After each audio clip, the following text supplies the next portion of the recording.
The rain in the Pacific Northwest doesn't wash things clean, it just makes the shadows darker. Diane Foster stood by the floor-to-ceiling reinforced glass of her suite, her hand resting instinctively on the swell of her stomach. 8 months. 32 weeks of organic kale smoothies. Classical music piped through high-fidelity speakers. And the kind of silence that rings in your ears like a tinnitus of wealth. Outside, the Douglas firs of the Cascade foothills were bending under a storm that had been raging for 3 days. Inside, the air was filtered, scented with lavender and deception. "You're kicking again, little moon," Diane whispered, the nickname slipping out before she could catch it. Luna. She wasn't supposed to name the acid. That was rule number 1 of the 40-page non-disclosure agreement she had signed in a dim law office in Seattle. She wasn't supposed to attach. She wasn't supposed to ask about the biological parents. She was the vessel, a high-end, biological rental property for the uber-wealthy who were too busy, or too fragile, to carry their own legacy. But Diane Foster, a former paralegal with a mountain of student debt and a cynical view of the legal system, knew that contracts were just paper walls. They couldn't stop the way her heart stuttered every time the baby hiccuped. They couldn't legislate the fierce, terrifying love that had taken root in her chest alongside the fear. The facility, known simply as the Ethelgard Institute, was a fortress of glass and steel hidden miles from the nearest paved road. It was designed to look like a Scandinavian spa. But Diane knew better. It was a prison, a very comfortable, very expensive prison. The door to her suite slid open with a pneumatic hiss. Diane didn't turn around. She knew the footsteps. Dr. Aris Thorne. The man with the smile of a game show host and the eyes of a shark. "High blood pressure again this morning, Diane," Thorne said, his voice smooth, devoid of genuine concern. He tapped a tablet, the blue light reflecting off his rimless glasses. "Stress is bad for the acid. We've discussed this." "The baby," Diane corrected, turning slowly. She felt heavy. Her ankles swollen, her back aching. "And maybe my pressure is up because your security guards patrol the hallway like we're in a maximum security wing at Rikers. Not a maternity ward." Thorne offered a tight, patronizing smile. "Our clients value privacy above all else. You know this. The world is a dangerous place for the ultra-wealthy. Kidnapping insurance premiums are skyrocketing." "I still haven't met them," Diane said, stepping away from the window. The cold radiating from the glass was seeping into her bones. "The parents. The contract said a 3rd trimester visit. I want to look them in the eye. I want to know who I'm giving her to." Thorne paused, his finger hovering over his tablet. "Him. You're giving him to them." Diane's heart skipped a beat. She had felt the baby. She knew the rhythm. The ultrasound at 20 weeks said female. "You told me it was a girl." An error in the reading. "Technology isn't perfect, Diane." Thorne's lie was smooth, practiced, but there was a flicker in his jaw. A tell. Diane used to play poker to pay for textbooks at UW. She knew a bluff when she saw one. "Right," Diane said, lowering her gaze. "A boy. My mistake." "The clients," Thorne continued, eager to change the subject, "are currently indisposed. International business. They will be here for the delivery. Until then, you need rest. I've increased the dosage of your vitamins. Drink the smoothie on the counter. Lights out at 10. He turned and left. The door hissed shut, the magnetic lock engaging with a heavy thud that echoed like a gavel strike. Diane waited 5 minutes, then 10. She went to the counter and poured the green smoothie down the drain of the kitchenette sink, running the water to wash away the residue. They had been sedating her. Just a little. Just enough to keep her docile. To keep her sleeping 12 hours a day. She had stopped drinking the evening supplements 3 days ago, dumping them in the potted ficus plant.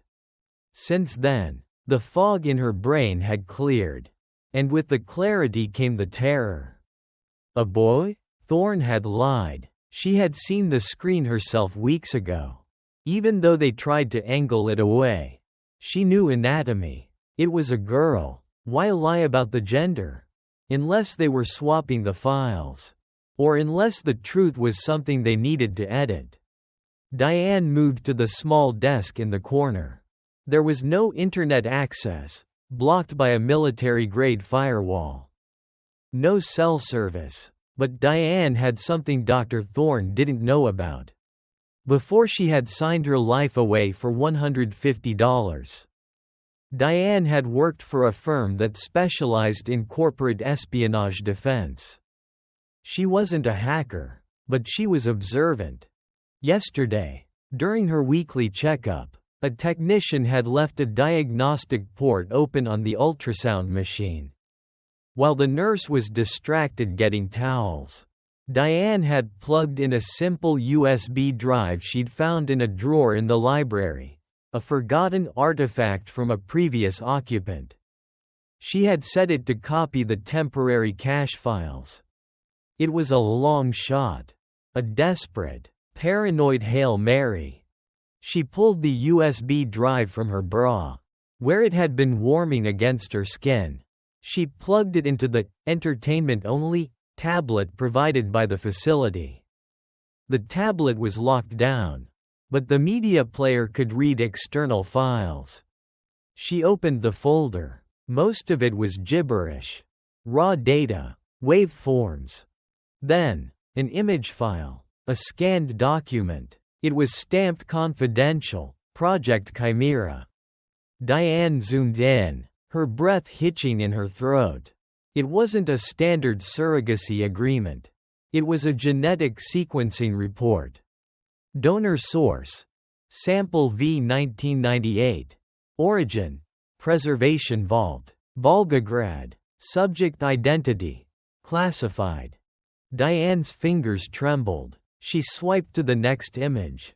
It was a digital rendering of a DNA helix, side by side with a target match. The match wasn't a wealthy tech mogul from Silicon Valley or an oil baron from Texas. The match was accompanied by a photo. A black and white, grainy photo of a man in a military uniform. High collar, stern, cruel eyes. A mustache that had been the face of terror for an entire Eastern European region 3 decades ago. General Viktor Volkov, the butcher of the Balkans. A dictator who had died in a bunker 20 years ago. Or so the world thought. Diane clamped a hand over her mouth to stifle a scream. The room suddenly felt very small. The air stealing the oxygen from her lungs. They weren't making a baby. They were making a resurrection. And the gender, she swiped again. Subject V 1998, XX chromosome variation. They had tweaked the DNA. They didn't just want a clone, they wanted an improvement. Or maybe, a disguise. A daughter to carry the bloodline without the immediate stigma of the father's face. A female clone of one of history's worst monsters. Luna, Diane whispered, tears hot and fast tracking down her cheeks. She looked down at her belly. The baby kicked, a strong, vibrant thud against her palm. Monster. That's what the world would call this child. An abomination, a scientific sin. But Diane didn't feel a monster. She felt a baby who liked the sound of rain and hiccuped when Diane ate spicy food. She felt a life that had never asked to be created in a lab. Never asked to carry the ghosts of a genocide in her veins. They're not taking you. Diane hissed into the silence of the room. A cold, hard resolve crystallized in her gut, displacing the fear. Over my dead body. She looked at the digital clock. 9:42 p.m. The night shift change for the guards was at 10 p.m. There was a window of exactly 3 minutes where the perimeter sensors were reset to account for the thermal shift of the new patrol. Diane Foster, the paralegal from Seattle, died in that moment. In her place, a mother was born, and God help anyone who stood between a mother and her child. She moved with surprising speed for a woman carrying an extra 20 pounds. She grabbed her pre-packed bag from under the mattress. Not clothes, she didn't need clothes. She had a scalpel she'd swiped from the medical tray, a lighter, and the tablet. She went to the door. The magnetic lock was strong, but the electronic panel was standard. She had watched the maintenance guy fix the AC unit last week. He had used a master code to override the room locks in case of fire. 1984. A sick joke for a place like this. She punched it in. The light turned green. Diane stepped into the hallway. It was empty. The lights were dimmed to a soft, amber glow. The silence was absolute, broken only by the distant hum of the ventilation system. She didn't head for the elevators. That was a death trap. She headed for the laundry chute. It was madness. At 8 months pregnant, sliding down a steel tube meant for dirty sheets was insanity. But the laundry room was in the basement. The basement connected to the garage. Diane reached the chute. She took a deep breath, clutching her bag to her chest. "Hold on, Luna," she whispered. "We're going for a ride." She pushed herself into the dark, slick metal opening. Gravity took her. She tumbled, the air rushing past her ears. A silent scream trapped in her throat. She landed hard on a pile of industrial linens, the impact knocking the wind out of her. She lay there for a second, gasping, waiting for the sharp pain of something breaking. It didn't come, just the dull ache of bruises forming. She rolled off the pile. The laundry room was cavernous, smelling of bleach and starch. Through the double doors at the far end, she could see the concrete floor of the garage. And there it was, the delivery van. It was loading supplies. The driver was nowhere to be seen, probably grabbing a coffee or flirting with the night nurse. The back doors were open. Diane scrambled up, ignoring the protest of her back muscles. She ran, her socks slipping on the polished concrete. She reached the van and hauled herself into the back, wedging herself behind a crate of cleaning chemicals. Seconds later, the driver returned. She heard the heavy footsteps, the jingle of keys, the slam of the driver's side door. The engine roared to life. As the van began to move, rolling out of the garage and into the storm-battered night, Diane Foster curled into a ball around her stomach. She was terrified. She was hunted. She had no money, no allies, and she was carrying the most dangerous secret on the planet. But as the tires hit the gravel road, crunching away from the Ethelgard Institute, Diane smiled. It was a feral, dangerous smile. The parents were expecting a delivery. They were about to be very disappointed. The world outside the van was a blur of motion and noise. A violent contrast to the sterile silence of the Ethelgard Institute. Inside the cargo hold, Diane Foster was being tossed around like a rag doll. She was wedged between a pallet of industrial bleach and the wheel well. Her knees pulled up to her chest. Her arms wrapped protectively around her stomach. Every pothole on the mountain road sent a shockwave through her spine. The darkness was absolute. Save for the occasional rhythmic flash of streetlights slicing through the cracks in the rear doors. Strobe lights in a nightmare. "It's okay, Luna," she whispered, her voice cracking. "Just a little turbulence. We're going on an adventure." The baby didn't move. Diane prayed the stress hadn't hurt her. She pressed her cheek against the cold metal wall of the van, trying to ground herself. Her mind, usually sharp and analytical, trained to spot loopholes in contracts and inconsistencies in depositions, was racing. She had escaped the cage. But she was now in the wild. And the wild didn't care that she was 8 months pregnant. The van began to slow, the engine downshifting with a guttural roar. The tires crunched from smooth asphalt onto gravel. Diane stiffened. If the driver opened the back doors now, it was over. She clutched the scalpel she had stolen, the surgical steel warming in her damp palm. It was a pathetic weapon against a grown man. But she would aim for the eyes. She had already decided that. The vehicle lurched to a halt. The engine idled, vibrating the floor beneath her. She heard the driver's door open. A blast of wind and rain entering the cab. Then the slam. "Yeah, fill it up, unleaded," a voice shouted over the storm. "And get me a pack of jerky." A gas station.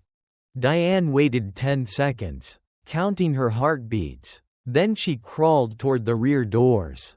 Her limbs felt stiff, her lower back screaming in protest. She reached the latch. It opened from the inside, a safety feature for cargo loaders. She cracked the door open an inch. The smell of gasoline and wet pavement hit her like a physical blow.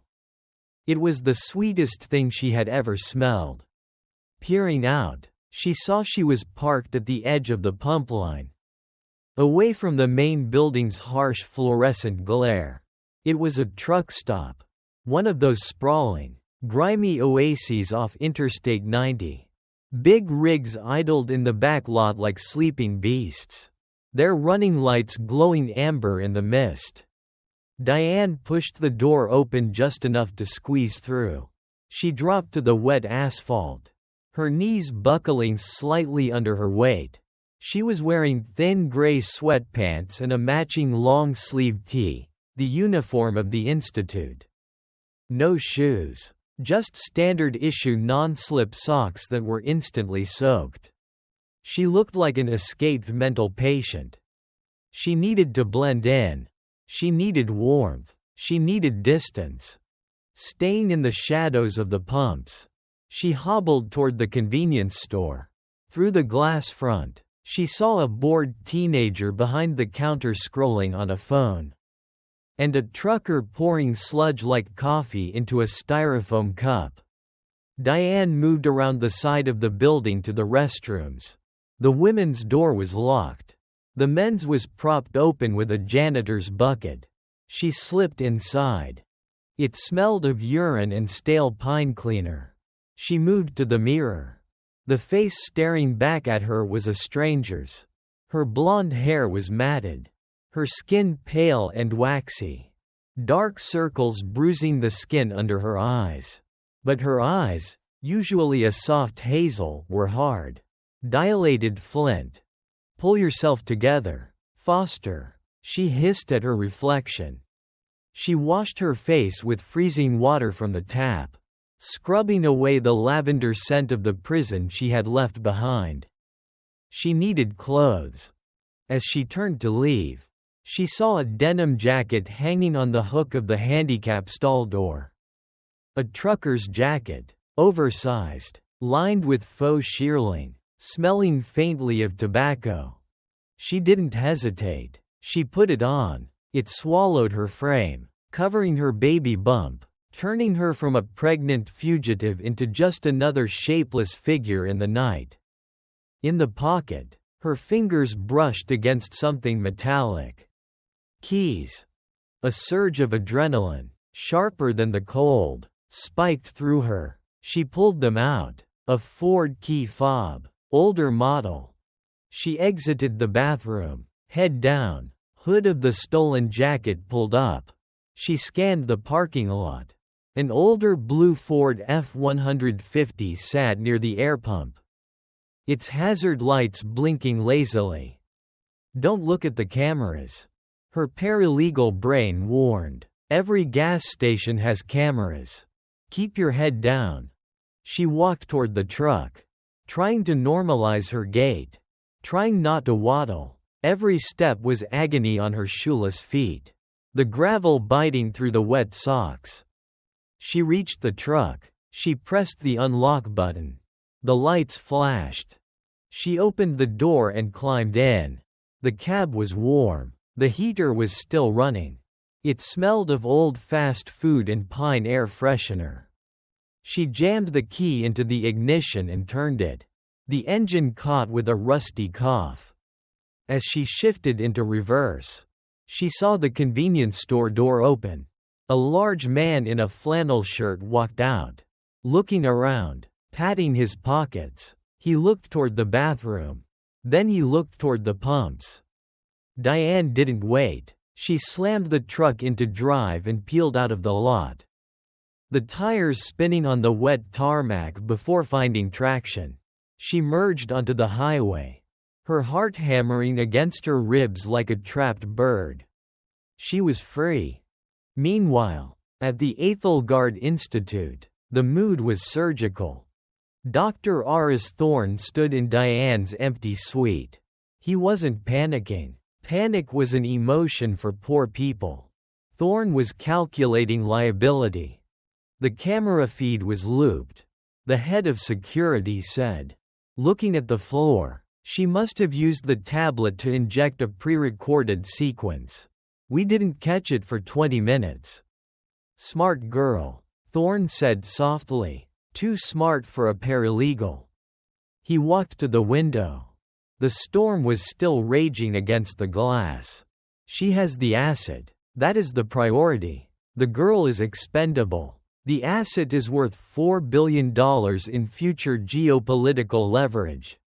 We've alerted the local sheriff. The guard offered. Thorne spun around, his face twisting into a sneer. You did what? We reported a missing patient. Mental instability. Suicidal tendencies. Cancel it. Thorne snapped. If the police find her, there will be a report. If there is a report, there is a paper trail. If there is a paper trail, the client finds out we lost his resurrection. Thorne pulled a phone from his pocket. Not his sleek smartphone, but a burner flip phone. He dialed a number from memory. It rang once. It's Thorne, he said. We have a breach. Code red. The incubator is mobile. A voice on the other end, raspy and deep, like gravel in a blender, answered. Location? She left approximately 40 minutes ago. Likely on foot or hitched a ride. She's pregnant. 8 months. She can't have gone far. Description? Blonde. 5 feet 7 inches. Carrying the genetic material of Viktor Volkov. And, Silas? Yes? She knows, Thorne said, looking at the empty USB port on the ultrasound machine. She downloaded the raw data. She knows what she's carrying. There was a pause on the line. A silence heavier than the storm. Then it's a cleanup job. The voice, Silas, said, I'll need a biohazard team for the extraction. You want the incubator alive? Preferably, Thorne said, straightening his tie. But if it comes down to a choice between her silence and her life, ensure silence. We can extract the fetus post-mortem if we get there within the hour of termination. Understood. I'm 10 minutes out. I'll find the scent. The line went dead. Thorne looked out at the dark forest. He didn't feel pity. He felt annoyed. Diane Foster had just turned a scientific triumph into a messy hunting trip. Diane drove for an hour. putting 50 miles between her and the institute. She kept to the speed limit, staying in the right lane, letting the semis pass her in blinding sprays of water. The adrenaline was fading, replaced by a crushing exhaustion. Luna was awake now, kicking rhythmically against Diane's ribs. Thump, thump, thump. I know, baby. I'm hungry too, Diane murmured. She needed to think. She had a stolen truck, a stolen jacket, and a tablet that was likely. The tablet. Her eyes widened. She looked at the passenger seat where the institute's tablet lay. Stupid, she screamed, slamming her hand against the steering wheel. Stupid, stupid, stupid. It had a GPS. Of course it had a GPS. It was a prison device. They weren't tracking her, they were tracking the iPad. She looked for a spot to pull over. She was on a bridge, the Deception Pass Bridge, crossing over the swirling, black waters of the Puget Sound far below. She slowed the truck, pulled into the emergency lane, and rolled down the window. The wind howled, smelling of salt and seaweed. She grabbed the tablet, but she hesitated. The data, the proof of who Luna was. If she threw it away, it was just her word against a billion-dollar corporation. No one would believe her. They would lock her up in a real psych ward and take the baby. She needed the files. With trembling hands, she pried the USB drive out of the side of the tablet. She tucked the tiny drive into the coin pocket of her jeans, the safest place she could think of. Then, she took the tablet. "Goodbye, Dr. Thorne," she said. She frisbeed the device out the window. It spun into the darkness, a silver glimmer disappearing into the abyss below. She rolled the window up and merged back onto the road. She was off the grid. No phone, no GPS, just a stolen truck and a map she had to draw in her head. She needed a plan. She couldn't go to the police. Thorne had surely paid them off or had friends in high places. She couldn't go to her apartment in Seattle. That would be the first place they looked. She needed someone who hated the system as much as she did. Someone who knew how to hide. A name surfaced in her memory. A client from her old law firm. A man she had helped get off a bogus conspiracy charge 3 years ago. A man who lived in a bunker in the woods of Olympic Peninsula. Terrified of the government. Elias Vane. He was crazy. He was paranoid. He stockpiled canned beans and shotguns. He was perfect. Diane looked at the fuel gauge. Half a tank. Enough to get to the ferry. If she could sneak onto it. She rubbed her belly, her hand resting over the spot where Luna's heart beat in sync with her own. "We're going to see a crazy man. Luna," Diane whispered. "Try not to kick him."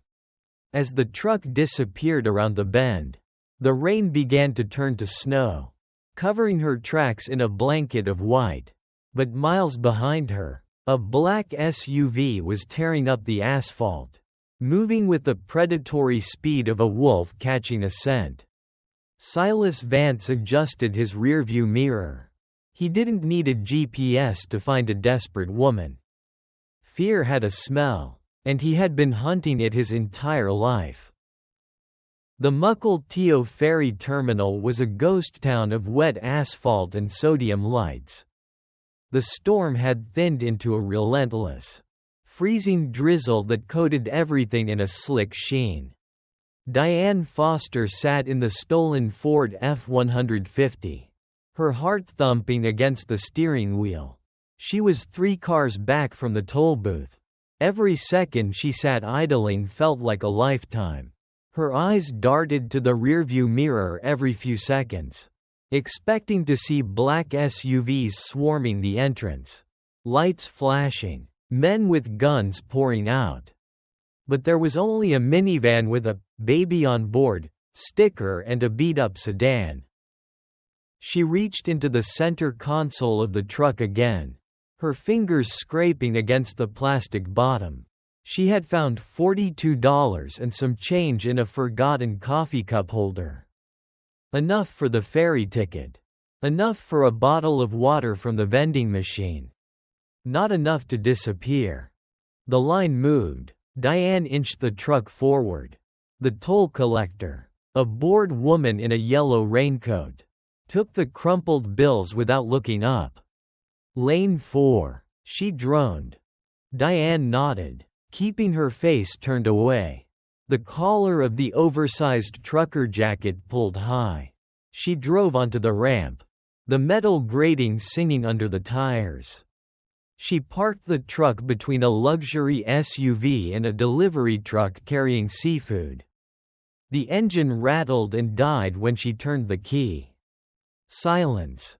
Then, the deep, vibrating horn of the ferry sounded, signaling departure. The deck began to rumble.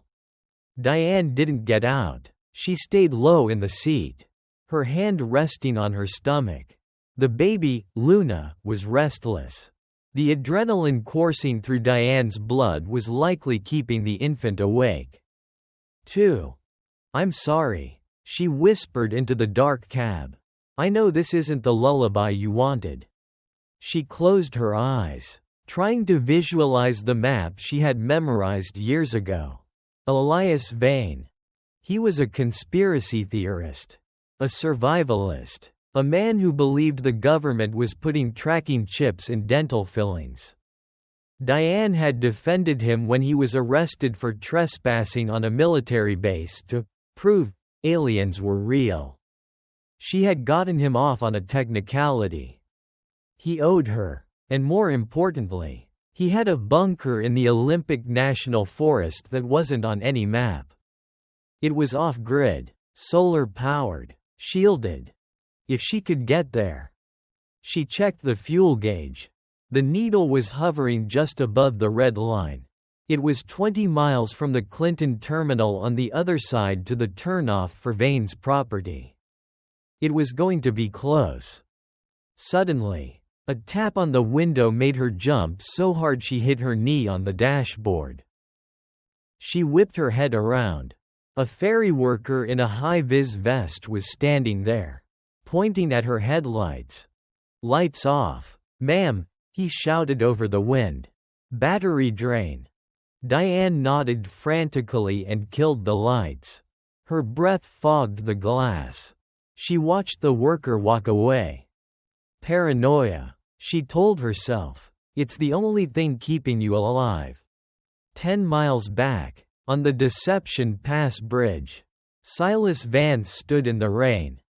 He held the smashed remains of the tablet Diane had thrown. The screen was shattered, the internal components exposed to the elements. He didn't look angry. He looked impressed.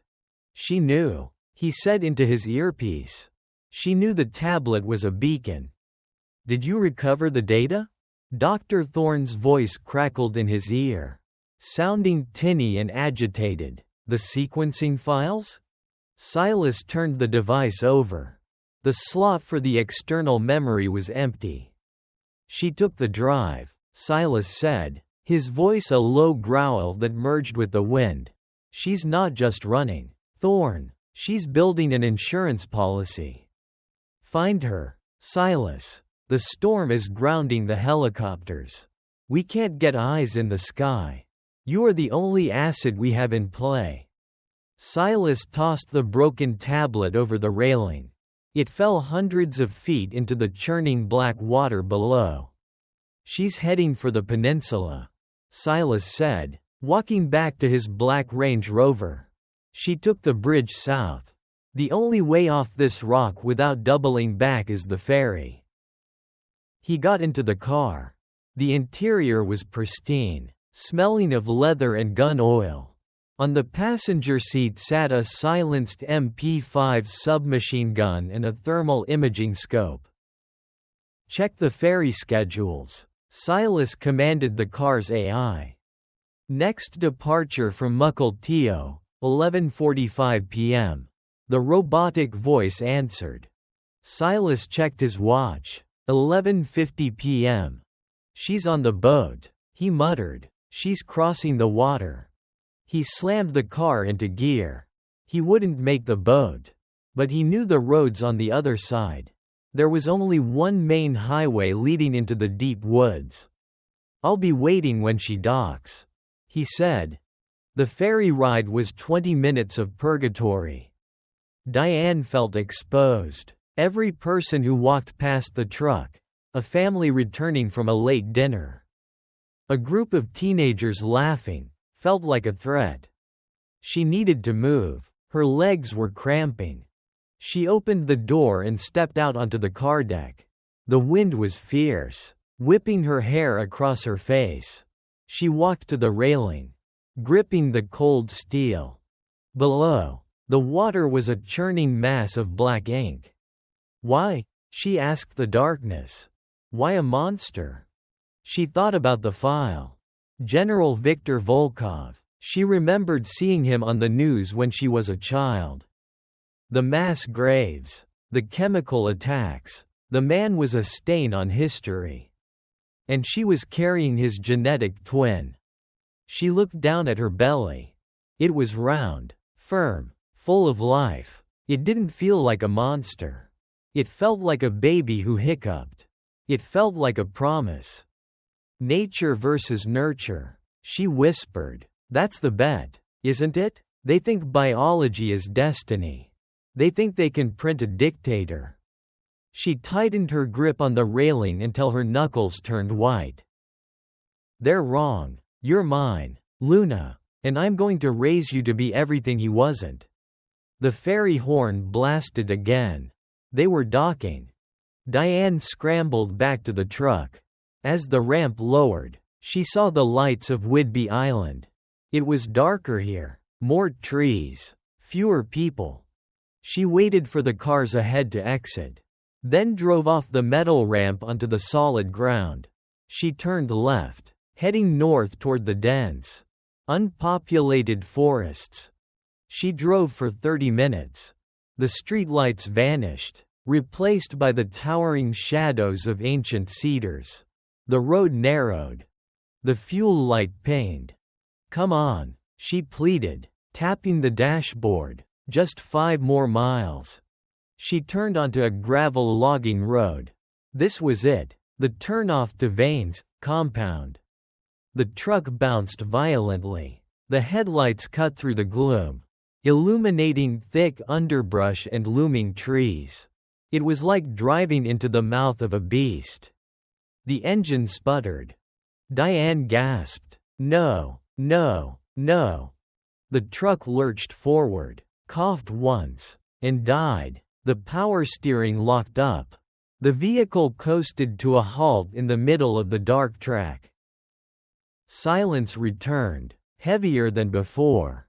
Diane sat for a moment, listening. The rain hammered on the roof. She had to walk. She grabbed the flashlight she had found in the glove box. She zipped the oversized jacket up to her chin. She stepped out into the mud. It was freezing. The cold seeped through her socks instantly. 2 miles, she told herself. You can walk 2 miles. Women have given birth in caves. You can walk 2 miles. She began to trudge up the hill. Every step was a battle. Her back ached with a dull, grinding pain. The weight of the baby pulled at her spine. She had walked for maybe 20 minutes when she heard it. A snap. Not a branch falling, a twig breaking under a heavy boot. Diane froze. She clicked off her flashlight. The darkness was total. She held her breath, her hand finding the scalpel in her pocket. Crunch. Someone was behind her. She didn't run. She couldn't run. She moved off the road, stepping as silently as she could into the thick ferns. She crouched behind the massive trunk of a cedar tree, pressing herself into the rough bark. A beam of light cut through the rain. It wasn't a normal flashlight. It was blue-tinted, tactical. The beam swept the road. Then the trees. It moved methodically, searching. Diane peered around the bark. A figure was walking up the road. Tall, wearing black tactical gear, holding a weapon that looked like a shadow in his hands. Silas. He had found the truck. He was tracking her footprints in the mud. Diane's heart hammered so hard she thought he must be able to hear it. He was 50 feet away. Then 40. He stopped. He shone the light directly at the patch of ferns where she had entered the woods. He knew. Diane closed her eyes. This is it, she thought. I'm sorry, Luna. Suddenly, a blinding white light exploded from the trees further up the hill. A siren wailed, a deafening, air raid klaxon that shattered the night. Trespasser. A voice boomed from a loudspeaker hidden in the trees. You are in violation of private property. Lethal force is authorized. Silas spun around, raising his weapon toward the light. Crack thoom. A warning shot. A shotgun blast ripped through the foliage above Silas's head, sending branches raining down. Drop the weapon or the next one is center mass. The voice screamed. It sounded unhinged. It sounded terrified. It sounded like Elias Vane. Silas hesitated. He was a professional. He knew when he was walked into a kill zone. He looked back toward where Diane was hiding. Then up at the blinding floodlights. He lowered his weapon slowly. Then, he stepped back into the shadows of the tree line, disappearing as if he were made of smoke. Diane let out a breath that was half sob. Elias, she screamed, stepping out from behind the tree, waving her arms. Elias, don't shoot. It's Diane. Diane Foster. The floodlights swiveled toward her, blinding her. Diane? The voice over the loudspeaker cracked. The lawyer? Yes, I need help. I'm alone. There was a long pause. The siren cut off. Walk toward the light, Elias commanded, slowly. Hands where I can see them. Diane stumbled forward, the mud sucking at her feet. She walked into the circle of light. A heavy steel door in the side of the hill groaned open. A small, wiry man with wild gray hair and a mossy camouflage jacket stepped out. He was holding a Mossberg 500 shotgun. He looked at her. He looked at her wet hair, her terrified eyes, and the massive swell of her stomach. He lowered the gun. Well, damn, Elias muttered, spitting into the mud. You look like hell, counselor. Diane fell to her knees, the exhaustion finally winning. Help me, she whispered. And then the world went black. Diane woke to the smell of ozone and old books. For a moment, she thought she was back in the institute. The air was cool, processed, and humming with the low frequency of heavy machinery. But the light wasn't the sterile, shadowless white of the hospital wing. It was warm, amber, emanating from vintage Edison bulbs strung along exposed conduit pipes. She tried to sit up, but a sharp pain in her lower back pinned her down. She groaned, her hand flying to her stomach. She's fine, a voice rasped from the shadows. Heart rate is 140. Strong, kicking like a mule. Diane squinted. Sitting in a swivel chair surrounded by a bank of glowing monitors was Elias Vane. He wasn't wearing the camouflage jacket anymore. He was in a stained thermal Henley, his gray hair standing up in Einstein-esque tufts. He was cleaning a rifle with the tenderness of a father bathing a newborn. Elias? Diane croaked. Her throat felt like she had swallowed sandpaper. Drink, he said, nodding toward a tin cup on a metal crate next to her cot. Herbal tea, heavy on the ginger, good for the nausea. Diane reached for the cup. Her hands were shaking. She looked down at herself. She was wearing an oversized wool sweater that smelled of cedar chips. Her wet clothes were hanging on a drying rack near a wood-burning stove in the corner. Where are we? 30 feet underground, Elias said, snapping the bolt of the rifle back into place. Click-clack. My kingdom. Faraday cage shielding. Independent air filtration. Geothermal power. You could drop a nuke on Seattle, and we'd just feel a slight tremor. Diane swung her legs over the edge of the cot. The floor was concrete, painted with epoxy. The room was a chaotic masterpiece of paranoia. Maps covered the walls, pinned with red string connecting seemingly random locations. Stacks of MREs, meals ready to eat, formed makeshift walls. Servers blinked in rack mounts, their fans whirring like a swarm of angry hornets. You saved me, Diane said softly. Elias spun his chair around. His eyes were intense, magnified by thick glasses. I didn't save you, Diane. I protected my perimeter. There's a difference. He stood up and walked over to her. His limp pronounced. He pointed a grease-stained finger at her belly. You brought heat, counselor. Real heat. That man in the woods? He wasn't a cop. He wasn't FBI. He moved like a ghost. Force recon or wet work contractor. Maybe Blackwater before they changed their name. Maybe something worse. Diane gripped the warm tin cup. His name is Silas. He works for the Institute.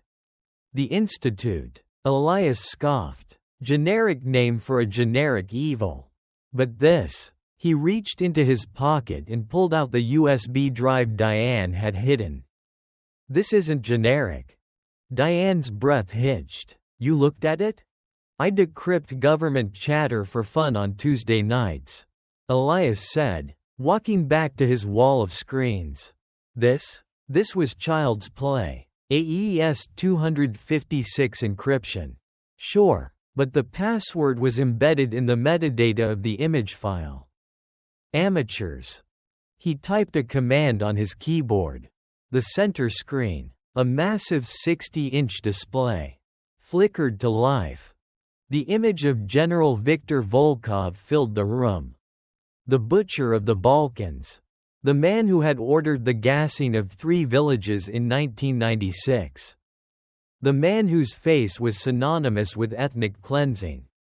Volkov, Elias whispered, the name tasting like poison. Dead for 20 years, supposedly. He is dead, Diane said, standing up. Her legs felt steadier now. They have his DNA. Frozen. Preserved. Elias tapped another key. The screen split. On the left, Volkov. On the right, a 4D ultrasound scan of a fetus. And this is the vessel, Elias said. He looked at Diane, his expression shifting from suspicion to a strange, horrified awe. You're not just a surrogate, Diane. You're a biological 3D printer for a ghost. They call it Project Chimera, Diane said, walking toward the screens. She felt a wave of nausea that had nothing to do with pregnancy. They want to bring him back. But, different. A woman. A queen, Elias corrected. He pulled up a document on the side screen. It was a manifesto. Translated from Russian. Look at this. The symbol is stronger than the man. The man had enemies. The daughter will have sympathy. She will inherit the blood. The instinct. But not the sins. She will be the clean slate upon which the empire is reborn. Elias took off his glasses and rubbed his eyes. Genius. Sick. Twisted. Machiavellian genius. A female clone. The perfect puppet. Who would suspect a young woman of being the reincarnation of a warlord?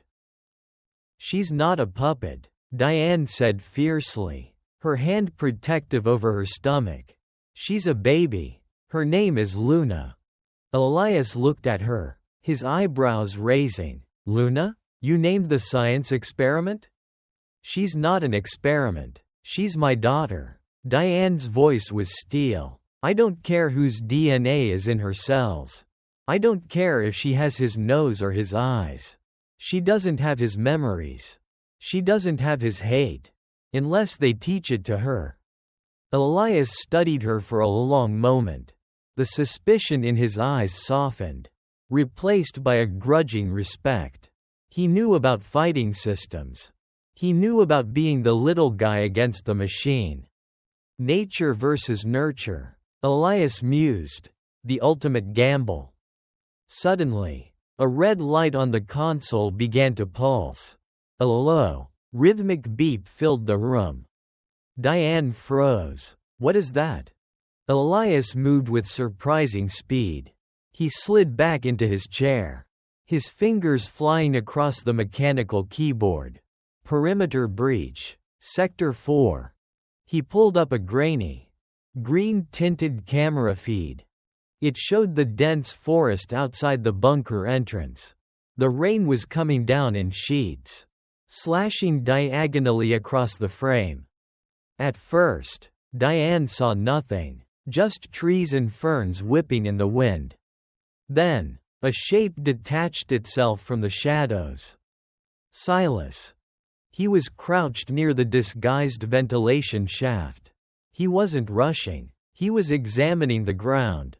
He was holding a device, a handheld thermal scanner. He found the heat signature of the vents. Elias cursed. Smart bastard. I usually mask it, but the storm disrupted the baffles. Can he get in? Diane asked, panic rising in her chest. Through the vent? No. It's 6 inches wide and leads to a fan that would turn him into hamburger. But he knows we're down here now. He's marking the spot. On the screen, Silas tapped his earpiece. He seemed to be speaking, though no audio penetrated the bunker. He's calling it in, Diane said. He's calling Thorn. No, Elias said, zooming in on the image. Look at his body language. He's not waiting for backup. He's holstering the scanner. He's pulling. What is that? Silas reached into his tactical vest and pulled out a small, rectangular brick. He adhered it to the base of a massive cedar tree that stood directly above the bunker's main structural arch. C4, Elias said, his face draining of color. Plastic explosives. He's going to blow the door? No. Elias stood up, grabbing the shotgun. He's going to drop the tree on us. He wants to cave in the entrance. Seal us in or crush the ventilation. Why? Diane asked. He wants the baby alive. He wants you trapped, Elias corrected. If he seals the exit, he can take his time. He can drill. He can pump in gas. He's turning this bunker from a fortress into a tomb. Boom. The ground shook. Dust rained down from the ceiling pipes. The lights flickered. On the screen, the massive cedar tree shuddered. Then slowly, agonizingly, began to tilt. It crashed down, the camera feed cutting to static as the lens was crushed. We're blind in Sector 4. Elias yelled over the ringing in their ears. And we're blocked in. The main hatch is buried. Diane grabbed the table for support. Is there another way out? Elias looked at her. There's an emergency escape tunnel. It comes out near the creek bed. Half a mile south. But it's narrow. And it's steep. We have to go, Diane said, if he pumps gas in here. If we go out there, we're on his turf. Elias countered. In here, I have the advantage. I have food. I have air scrubbers. We can wait him out. You don't understand, Diane said. gripping Elias's arm. He's not alone. If he's trapping us, it's because he's waiting for the extraction team. Thorn is coming. And if Thorn gets here, they will have cutting torches and a medical team.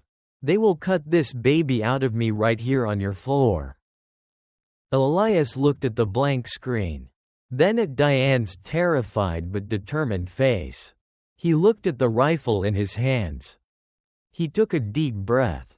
Okay, we move. He went to a locker and pulled out a heavy canvas backpack. He tossed Diane a pair of hiking boots. Put these on. They're mine, so they'll be big. Wear 2 pairs of socks. He began shoving gear into the bag. Ammo, flares, a first aid kit, a strange-looking device with antennas. What's that? Diane asked, struggling to lace the boots over her swollen ankles. Signal jammer. Elias grunted. If they have drones, this will blind them. He handed her a heavy, dark coat, waterproof, Kevlar lining. It won't stop a rifle round, but it'll stop shrapnel. He moved to a panel on the back wall, hidden behind a map of the Cascades. He punched in a code. The wall hissed and popped open, revealing a dark, damp tunnel hewn from the rock.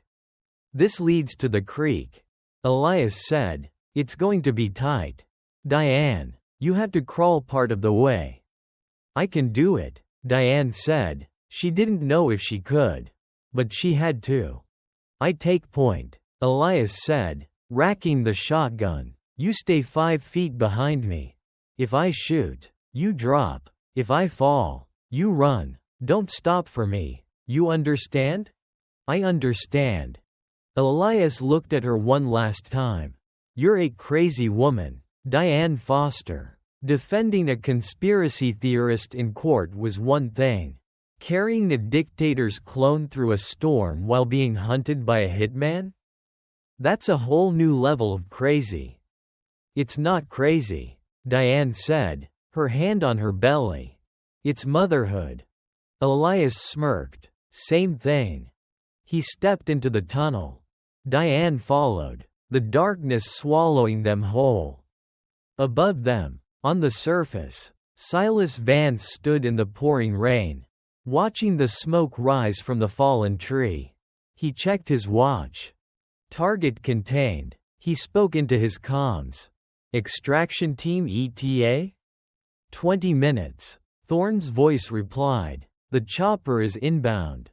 Silas smiled. He walked over to the ventilation pipe, which was now twisted and crushed under the tree. He pulled a canister from his belt.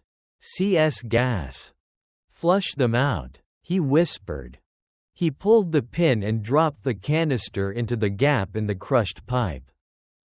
Deep below, in the tunnel, Diane smelled it first. Peppery. Burning. Move, she screamed, choking. Gas. Elias didn't need telling. He scrambled forward, the tunnel echoing with their frantic movements. The race wasn't just against the hunter anymore. It was against the air itself. The escape tunnel was tighter than a coffin. Diane crawled on her hands and knees, the concrete scraping her skin raw through the layers of wet clothing. Behind her, the white plume of CS gas was expanding, filling the narrow space with a stinging, chemical fog. Keep your head down, Elias wheezed from up ahead. His voice echoed off the damp walls. Distorted and panic-stricken. Heat rises. The gas will hug the ceiling first. Stay low. Diane pressed her face toward the cold sludge running along the bottom of the pipe. Her eyes were already burning. Tears streaming down her face. Mixing with the grime, every breath tasted like pepper and fire. Luna kicked hard against her ribs, a frantic, terrified rhythm. I'm sorry, baby. Hold on. How much further? Diane choked out, coughing into her sleeve. 50 yards. Elias yelled back. Don't stop, Diane. If you stop, you choke. If you choke, you die. She dragged herself forward. Her knees were bruising, her back screaming in protest against the weight of her belly. She wasn't a soldier. She wasn't a spy. She was a paralegal who liked aggressive negotiations and expensive coffee. But right now, in this dark, suffocating tube, she was finding a reserve of strength she didn't know existed. Ahead, a circle of gray light appeared. The exit. Elias reached the end first. He kicked at a rusted iron grate. Clang! It gave way, tumbling into the darkness below. He scrambled out, then turned back, reaching into the gloom. "Give me your hand." Diane lunged forward. Elias grabbed her wrist, his grip like a vice, and hauled her out into the open air. She tumbled onto wet, mossy rocks, gasping. The air was cold, sharp, and beautifully clean. The rain was still coming down in sheets, washing the chemical burn from her skin. They were in a ravine. Steep walls of slate and pine rose on either side, funneling a swollen creek into a raging torrent of white water. "We can't stay here," Elias hissed. He clicked off his flashlight immediately.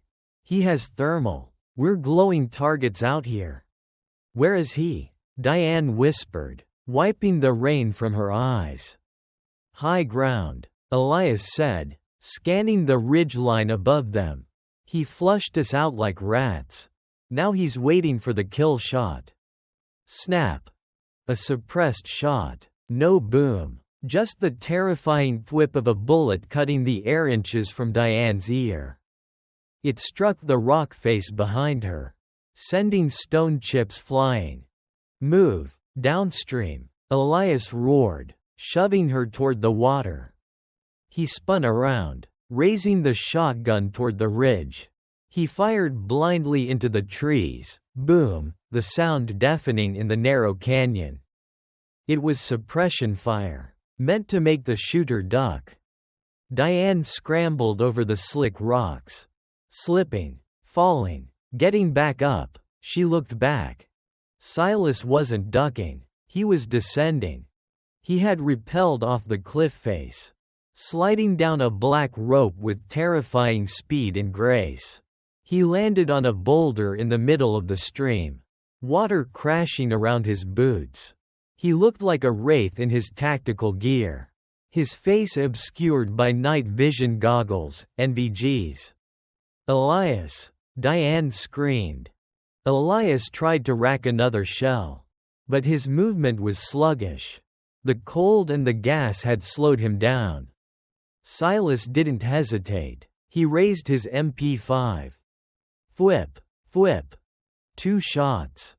Elias's leg buckled. A bloom of red exploded from his thigh. He collapsed into the shallow water, the shotgun slipping from his grasp and disappearing into the current. "No!" Diane yelled. Silas walked calmly across the stones, ignoring the rushing water. He kept his weapon trained on Elias's head. "End of the line, old man," Silas said. His voice was amplified by a speaker on his vest. Mechanical and cold. Diane was 20 feet away, hidden in the shadow of a fallen log. Silas hadn't seen her yet. He was focused on the armed threat. She watched him step closer to Elias.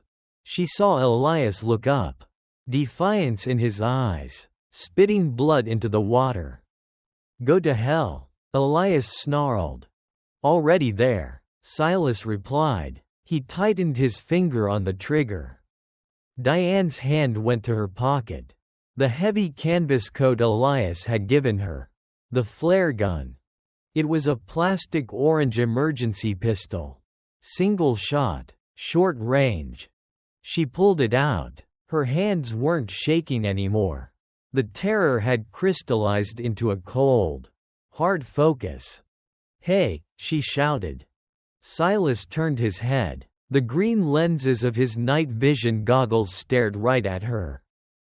That was his mistake. NVGs amplify ambient light thousands of times to make night look like day. Diane didn't aim at him. She couldn't risk missing. She aimed at the granite boulder directly in front of his face. She squeezed the plastic trigger. Pop hiss. The magnesium flare rocketed out, striking the rock and igniting instantly. It burned at 3,000 degrees, unleashing a blinding, sun-white brilliance. To the naked eye, it was dazzling. Through light-amplifying goggles, it was a nuclear explosion. Silas screamed. He ripped the goggles off his face, stumbling back, completely blinded by the washout. He fired his weapon wildly into the air. Rat-a-tat-tat, shredding the tree branches above. Jump! Diane screamed at Elias. Elias didn't need to be told twice. Despite his shattered leg, he rolled backward, plunging into the deep, churning center of the creek. Diane didn't think. She didn't hesitate. She threw the flare gun aside and dove into the freezing water after him. The shock of the cold was instant. It knocked the wind out of her. The current grabbed her, spinning her around, dragging her down. She fought to keep her head up, paddling frantically with one arm while clutching her belly with the other. She saw Elias's head bobbing a few yards ahead. The water was carrying them fast. Away from the flare, away from Silas, into the dark throat of the forest. Bullets splashed into the water around them, zip, zip, splash, but Silas was firing blind. They rounded a bend, the roar of the water drowning out the gunfire. Diane let the river take her. She floated on her back, staring up at the canopy of trees rushing past. She was freezing. Her limbs were numb, but she was alive. 10 minutes later, the river widened and slowed. Diane clawed her way onto a gravel bank. She lay there for a moment, retching up river water, shivering uncontrollably. Elias, she croaked. She saw him tangled in some driftwood 10 feet down the bank. He wasn't moving. She crawled to him. He was pale, his lips blue. The water around his leg was dark with diluted blood. "Wake up," she said, shaking him. "Come on, conspiracy man, wake up." Elias groaned. His eyes fluttered open. Did we win?" "We're not dead," Diane said. "So, yes." She ripped a strip of fabric from the hem of her shirt. She found a sturdy stick. She made a tourniquet above the wound on his thigh, twisting the stick until the bleeding slowed to a trickle. Elias gritted his teeth, a low growl escaping his throat. But he didn't scream. Then, a new sound cut through the rain. Thwup thwup thwup. The rhythmic beating of rotors. Diane looked up. Above the tree line, a dark shape was circling. A searchlight beam cut through the mist, sweeping the riverbank a mile upstream. "Chopper," Elias whispered. Thorne brought air support. "They're looking for heat signatures," Diane said. "We're wet. We're cold. That helps." "Not enough." Elias grabbed her arm. His grip was weak. "Diane, in my boot." "Right boot. The heel." Diane frowned. She unlaced his heavy combat boot and pulled it off. Inside the heel, under the insole, was a small, black device. "PLB," Elias said. "Personal locator beacon. Satellite signal. If I turn this on, they'll find us in 5 minutes." Diane said. "Exactly." Elias smirked weakly. "But not if we aren't holding it." Diane understood. A decoy. She looked at the river. A large, hollow log was bobbing in the eddy near the shore. She grabbed the beacon. She activated it. A small red light began to blink. She wedged the device deep into the hollow of the log, packing it with mud and wet leaves to keep it secure. Then, she pushed the log out into the main current. It caught the flow, picking up speed, heading west toward the ocean. "Go get him, boys," she whispered. She turned back to Elias. "Can you walk? If I say no, will you leave me?" "No. Then I can walk." He leaned heavily on her. Diane took his weight, groaning as her own back flared with pain. "Where are we going?" Elias asked, stumbling as they moved away from the river. "Into the dense, dark old-growth forest." "Up," Diane said, looking at the looming mountain peak. "The signal is going downriver. The chopper will follow it. We go the opposite way. Into the deep brush, where the thermal cameras can't see through the canopy." They moved slowly, painfully, two broken people limping into the wilderness. Diane looked down at her stomach. "You okay in there, Luna?" A strong kick answered her. "Good girl," Diane said, her voice hard as flint. "We're going to survive this. And then, we're going to burn their kingdom down." High above, the black helicopter banked sharply, following the electronic ping moving rapidly down the river. They took the bait. Diane Foster tightened her grip on Elias and stepped into the shadows. The hunt wasn't over. It had just begun. The mountain didn't care that Diane Foster was pregnant. It didn't care that Elias' vein was bleeding out.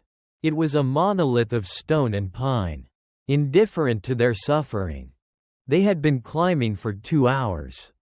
"Leave me," Elias wheezed. His weight was a dead anchor on Diane's shoulder. His face, illuminated by the occasional flash of lightning, was the color of old ash, serious. "Diane, I'm slowing you down. My femoral artery is nicked. I can feel it." "Shut up," Diane grunted, her boots slipping in the mud. "You said nicked. If it was severed, you'd be dead already. It's just leaking." She didn't know if that was true. She was a paralegal, not a trauma surgeon, but she knew that if she stopped moving, the cold would kill them both before Silas ever did. "There," she pointed. 50 yards up a steep embankment.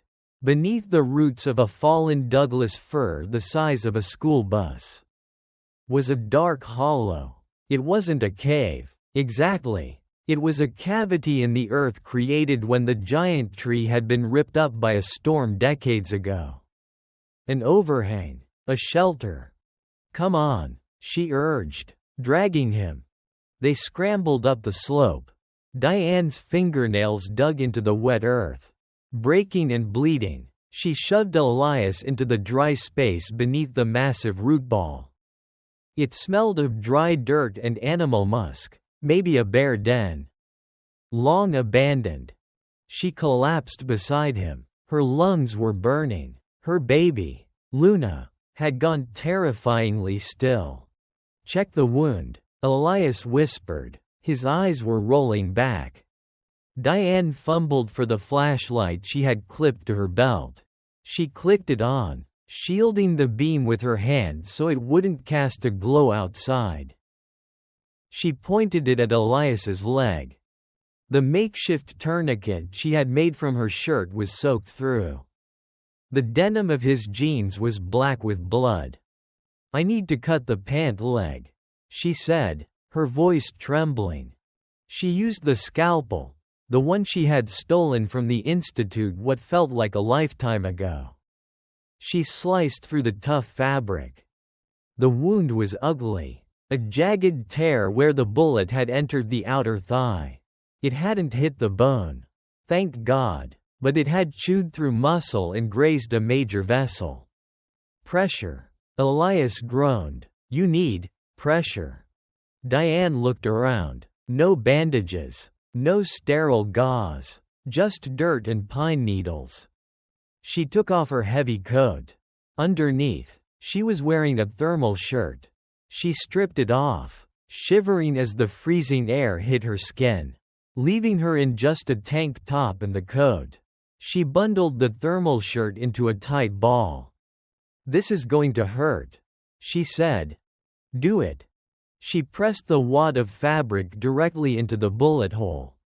Elias screamed. It was a raw, guttural sound that tore through the silence of the forest. He arched his back, his hands clawing at the dirt, his knuckles white. "I'm sorry. I'm sorry," Diane sobbed, leaning her entire body weight onto his leg. She pressed harder, feeling the warm pulse of his blood against her palms. Minutes passed. The screaming turned to whimpering, then to ragged breathing. "Talk to me," Diane said, needing to keep him awake. "Tell me about the bunker. Why do you live like that? Why are you so afraid of them?"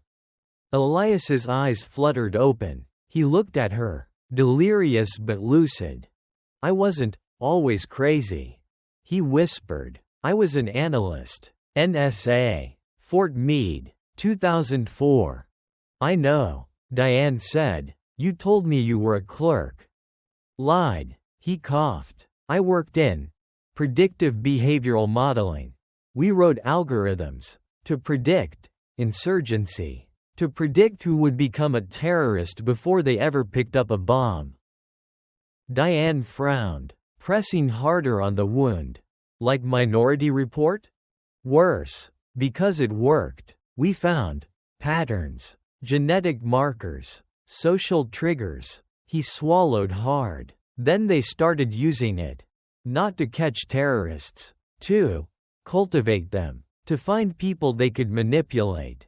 To create instability where they needed it. To change regimes without firing a shot." Diane felt a chill that had nothing to do with the cold. "Is that what Luna is? A cultivated instability?" "Volkov," Elias murmured. "He wasn't just a dictator. He was a stabilizer. A monster who kept other monsters in check. When he died, the region collapsed. They want him back. They want control." He looked at Diane's stomach. "They don't want a baby, Diane. They want a remote control for a country." Diane looked down. "They're not getting her. You got grit. Counselor." Elias smiled faintly. "I misjudged you." "Yeah, well." Diane wiped a tear from her cheek, leaving a smear of dirt. "I misjudged myself." She checked the wound. The bleeding had slowed. The blood on the shirt was tacky, beginning to clot.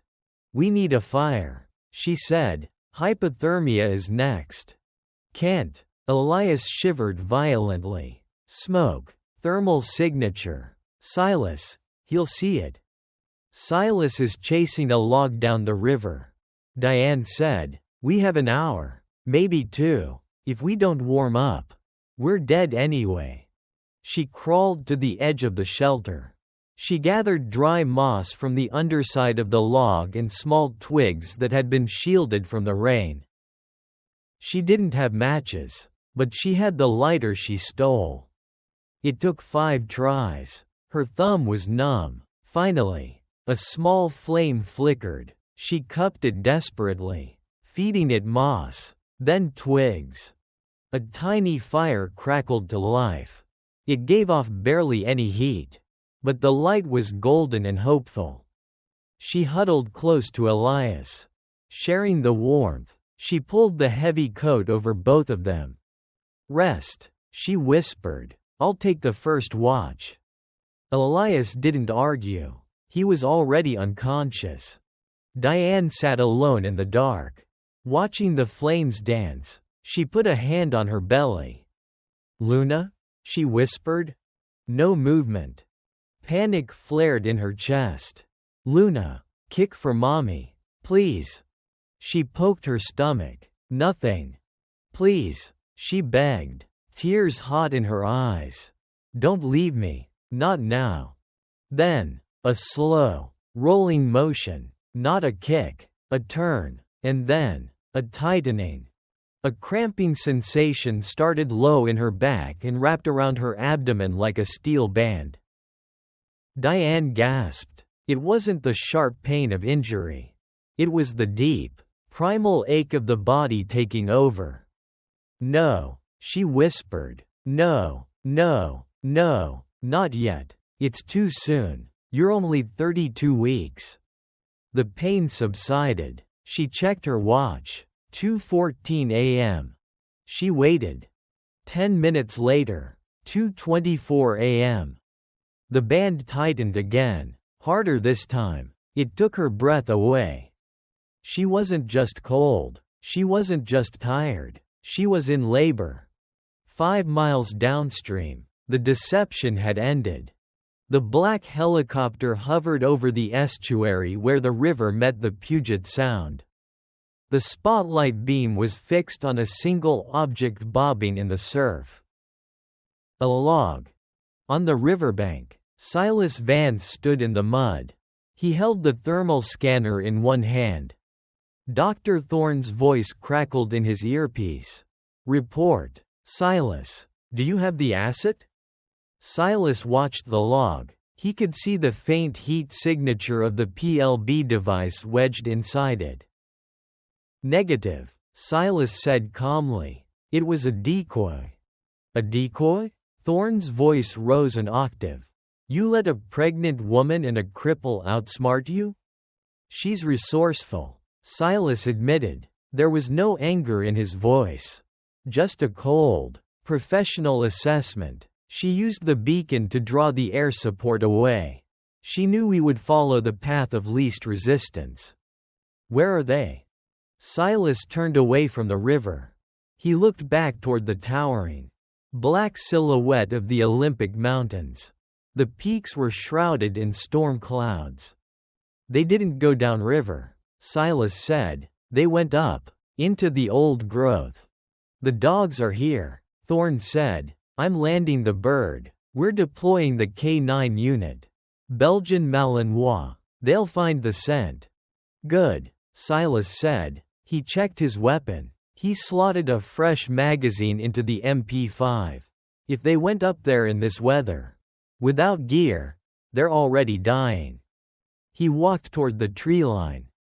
"I'll find the bodies," Silas said. "You just bring the incubator box." Back in the hollow, the fire was dying.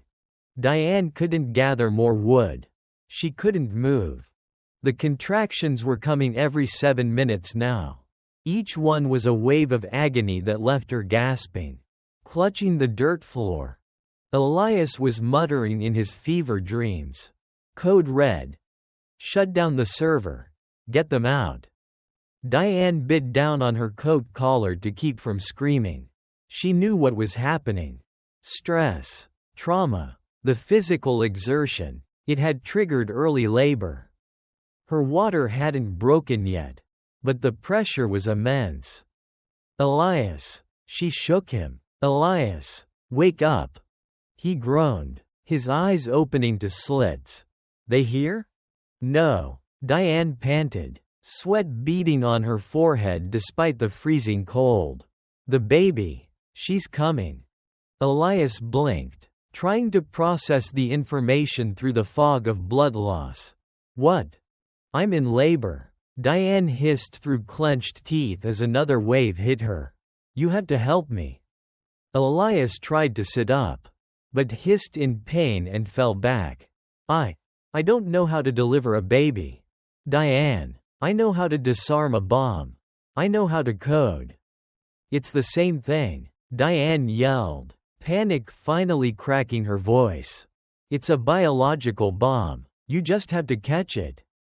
Okay, Elias stammered. He looked terrified, more terrified than when he was staring down the barrel of Silas's gun. "What do we need? Hot water? Towels?" "We don't have hot water," Diane snapped. "We have dirt and a pocket knife." She grabbed his hand. "Listen to me. If I pass out, you have to make sure she breathes. You have to keep her warm. Put her inside your coat. Skin to skin. Do you understand? You're not going to pass out, Elias said, his voice gaining a bit of strength. You're too stubborn to pass out. Suddenly, a sound cut through the night air. It wasn't the helicopter. It was closer, more primal. Woof, woof. Barking. Deep, aggressive barking. Diane froze. The pain of the contraction was forgotten for a second. Dogs, Elias whispered. They have dogs, Diane said, her eyes wide with horror. Elias struggled to sit up, reaching for his empty holster. Then, remembering his gun was at the bottom of the river, he looked around for a weapon. He grabbed a heavy rock. How far? Diane asked. Sound carries in the canyon, Elias said. Maybe a mile, maybe less. The rain washes away the scent. But if they get a lock. He looked at Diane. She was pale, sweating, clutching her belly. We have to move, Elias said. I can't, Diane sobbed. I can't walk, Elias. It hurts too much. Elias looked at the entrance of their small shelter. Then he looked at Diane. Okay, he said softly. Then we make a stand. He crawled to the edge of the hollow. He began to pile up larger branches, rocks, anything he could find to create a choke point, a barricade. If they want her, Elias said, his voice low and dangerous, they're going to have to crawl through me to get her. Diane curled into a ball as another contraction ripped through her. The barking got louder. Pain has a sound. For Diane Foster, it was a low, animalistic keening that she couldn't keep inside her throat anymore. The contraction hit her like a sledgehammer to the spine. It wasn't a wave, it was a wall. Her body arched off the dirt floor of the hollow, her fingers clawing deep into the loose soil, breaking her nails. Breathe, Elias hissed. He was crouched at the entrance of their small cave, his silhouette framed against the storm-lashed trees outside. He held a burning branch from their dying fire in one hand and a heavy, jagged rock in the other. Diane, you have to stay quiet. They're close. I can't, Diane gasped, sweat stinging her eyes. It's splitting me open. She was 32 weeks pregnant. The baby was supposed to be baking for another 2 months.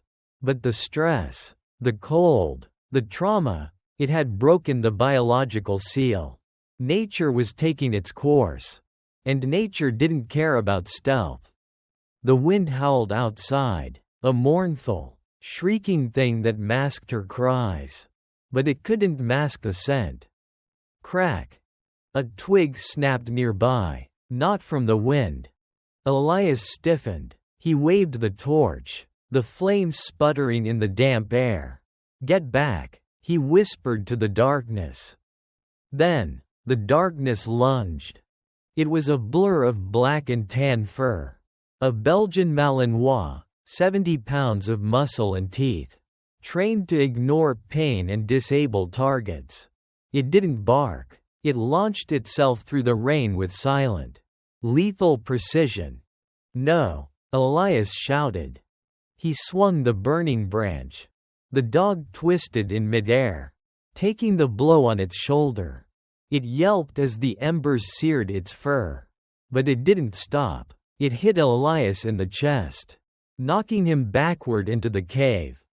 The rock flew from Elias's hand. He went down hard, the dog on top of him, its jaws snapping for his throat. Diane screamed. She tried to scramble backward.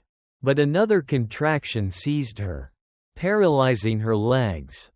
Elias jammed his forearm into the dog's mouth.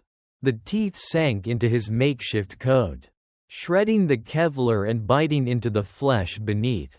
Elias roared in pain, but he didn't let go. He wrapped his legs around the dog's torso, wrestling the beast in the dirt. The knife. Elias yelled, spit flying from his mouth. Diane, the scalpel. Diane fumbled in her pocket. Her hands were slick with sweat and rain.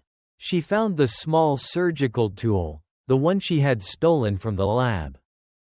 She couldn't reach him. The contraction held her pinned. Catch, she screamed, and tossed it. The silver blade spun in the firelight. It landed in the dirt a foot from Elias's head. The dog was thrashing, shaking its head violently, trying to tear Elias's arm from the socket. Elias gritted his teeth, his face turning purple with effort. He let go of the dog's neck with his free hand and snatched the scalpel from the mud. He didn't hesitate. He drove the blade down. Once, twice, into the base of the dog's skull. The animal went rigid, then limp. It collapsed on top of him. A heavy, wet sack of fur. Elias shoved the carcass off, gasping for air. His arm was a mess of blood and torn fabric. He looked at Diane, his eyes wild. One down, he wheezed. Handler, behind it. Elias. Diane's voice was different now. It wasn't pain. It was terror. The head. I feel the head. Elias dragged himself over to her. He wiped his bloody hands on his pants. Okay, I'm here. He positioned himself between her legs. It was too dark to see clearly, but he could see the crown of the baby's head emerging. Push, Elias commanded. On the next contraction, you push like you're trying to move a truck. I can't, Diane sobbed. I'm too tired. You don't have a choice. Elias grabbed her hand. His grip was iron. Do it for Luna. Push. Diane threw her head back. She didn't scream this time. She channeled every ounce of fear. Every ounce of rage against Thorn. Against Silas. Against the world that wanted to turn her daughter into a weapon. She pushed. The pressure was immense. She felt tearing. She felt burning. There. Shoulders. Elias shouted. One more. Come on, Diane. One more. Diane gave a final, guttural heave. And then, relief. Sudden, slippery relief. Elias caught the baby. She was tiny. So incredibly tiny. Her skin was translucent in the dim light. Covered in vernix. Silence filled the cave. Diane pulled herself up on her elbows. Why isn't she crying, Elias? Why isn't she crying? Elias worked frantically. He used his thumb to clear the mucus from the baby's mouth and nose. He rubbed her back vigorously with the dry inside of his shirt. Come on, little one, he whispered. Come on, fight. The baby lay still in his hands. A fragile, blue doll. Give her to me, Diane demanded, her voice cracking. Elias placed the baby on Diane's chest. Skin to skin. The warmth of the mother was the only incubator they had. Diane wrapped her arms around the tiny body. She could feel a faint heartbeat against her own. Thump thump, thump thump, fast, bird-like. Please, Diane whispered into the baby's ear. Please, Luna, breathe for mommy. She rubbed the baby's back, stimulating her lungs. Then, a gasp, a small, shuddering intake of air. And then, a cry. It wasn't a roar, it was a thin, high-pitched wail. Mew, mew, like a kitten in the rain. But to Diane, it was the loudest sound in the universe. She's alive, Diane wept, kissing the slick, wet head. She's alive. Elias didn't have time to celebrate. He picked up the scalpel, wiped it on his shirt, and tied off the umbilical cord with a shoelace he had pulled from his boot. He cut the cord. Wrap her up, Elias said, handing Diane his outer coat, the one the dog had chewed on. But the lining was still dry. Put her inside your shirt. Right against your skin. Don't let the air touch her. Diane tucked Luna inside her clothes, zipping her own jacket up over the bundle. She felt the tiny heat radiating against her heart. We have a problem, Elias said, looking toward the entrance. The wind had shifted, and on the wind, voices. Dog is down. Tracker is offline. A voice shouted. Sector 4. Cave structure at 10 o'clock. Silas. He was 50 yards away. Maybe less. Elias looked at Diane. He looked at the baby bump that was now gone, replaced by the bundle in her jacket. Can you walk? Elias asked. No, Diane said honestly. Her legs were jelly. She was bleeding. She was exhausted beyond words. Good, Elias said. He reached into his pocket and pulled out a small, metallic sphere, a flashbang grenade, because we aren't walking. He crawled to the back of the hollow. He started digging frantically at the loose dirt behind the root ball. What are you doing? This tree didn't just fall. Elias grunted, tossing dirt aside. It fell over a sinkhole.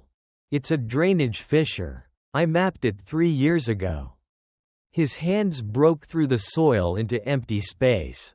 A cool draft blew up from below. It drops 10 feet into a limestone cavern. Elias said, it connects to the old mining tunnels. 10 feet? Diane looked at him like he was insane. I just gave birth. Elias, I can't jump 10 feet. You won't jump. You'll slide. Elias widened the hole. It's mud and clay. It'll be a rough ride. But it's better than a bullet. Outside, a beam of light cut across the entrance of their cave. I see heat. Silas's voice. Target acquired. Fire in the hole. Elias pulled the pin on the flashbang.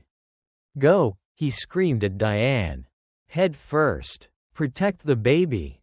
Diane didn't look back. She clutched Luna with both hands, curled her body around the infant, and threw herself into the dark hole Elias had dug. She slid. It was like going down a greased chute. Mud filled her mouth, her eyes. She tumbled, hitting the sides of the narrow fissure. Boom! Above her, the flashbang detonated in the cave entrance, blinding the attackers and deafening anyone within 20 feet. Diane fell. She hit the ground with a wet thud. It was soft, a pile of bat guano and centuries of eroded silt. She lay there for a second, checking Luna. The baby was still warm, still tucked safe inside her jacket. Luna let out a small squeak of protest. But she was okay. A second later, Elias came tumbling down after her. He landed hard on his bad leg and groaned, rolling onto his back. Above them, the hole was a small circle of gray light. Cover it, Elias whispered, pointing his flashlight beam, now dimmed to a red tactical glow, at a pile of rocks nearby. We have to move away from the drop zone before they look down. They dragged themselves deeper into the cavern. It was pitch black, silent, and smelled of ancient stone. High above, at the cave entrance, Silas Vance kicked the dead dog aside. He was blinking rapidly, his ears ringing from the flashbang. He shone his light into the hollow. It was empty, just blood, a placenta, and scuff marks in the dirt. Gone, he said into his comms. They went underground. Dr. Thorne's voice was icy. Underground? Sinkhole, Silas said, peering into the fissure. It's a labyrinth down there. Old mines. Unstable. Send the second dog, Thorne ordered. Silas shook his head, though Thorne couldn't see it. No, the gas levels in those mines are unpredictable. Methane. If I shoot, I might blow up the whole mountain. So what do we do?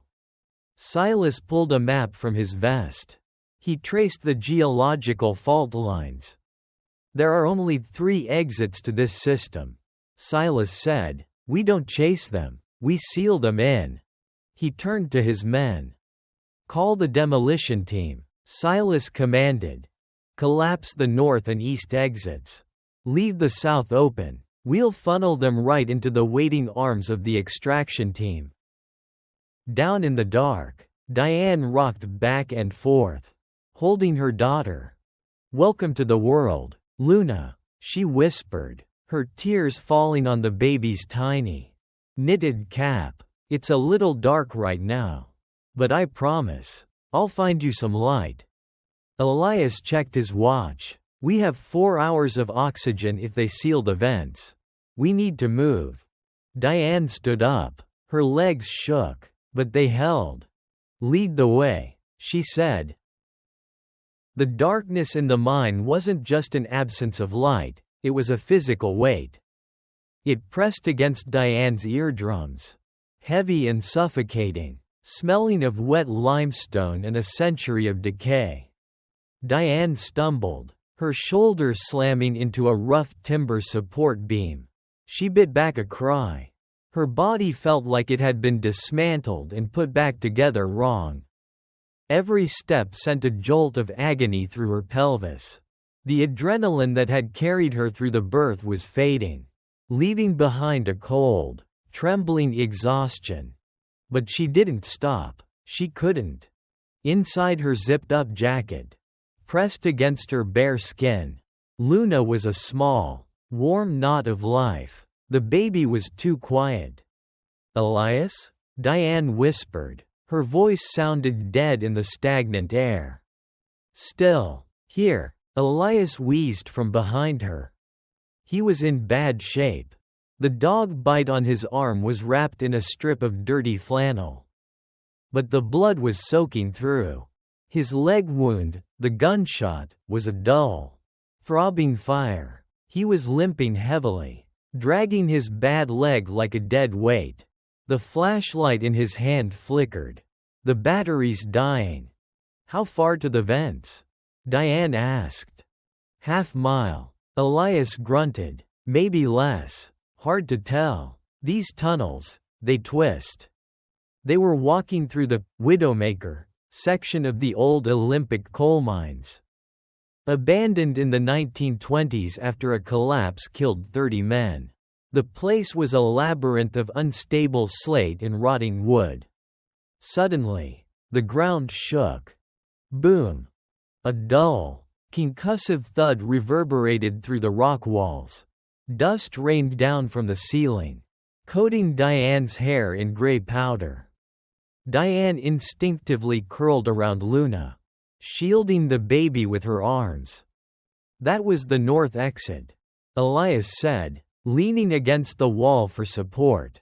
He shone his dying light at the ceiling. Silas is blowing the entrances. He's sealing us in. He's burying us alive? No. Elias coughed. A wet, rattling sound. He's hurting us. If he closes the north and east, the airflow will force us south. To the main drainage adit. That's where he'll be waiting with a sniper team. So we don't go south, Diane said, wiping grit from her eyes. We have to. Elias argued weakly. Whatever air is left down here, it flows south. If we stay here, the CO2 builds up. We fall asleep. We don't wake up. Diane looked down at the lump in her jacket. Luna squirmed feebly. She's cold, Diane said. I need to feed her. Now. Not here, Elias said. Unsafe. I said now. Diane snapped. The mother bear in her wasn't asking for permission. She's a preemie. Elias. She has no fat reserves. If her blood sugar drops, she goes into shock. If she goes into shock, she dies. She saw a small alcove carved into the rock wall, probably an old blasting shelter. There, she pointed. 5 minutes. She slumped into the alcove, sitting on a rotting crate. It was damp, but out of the draft. Elias stood guard at the entrance, his back to them, the scalpel held loosely in his good hand.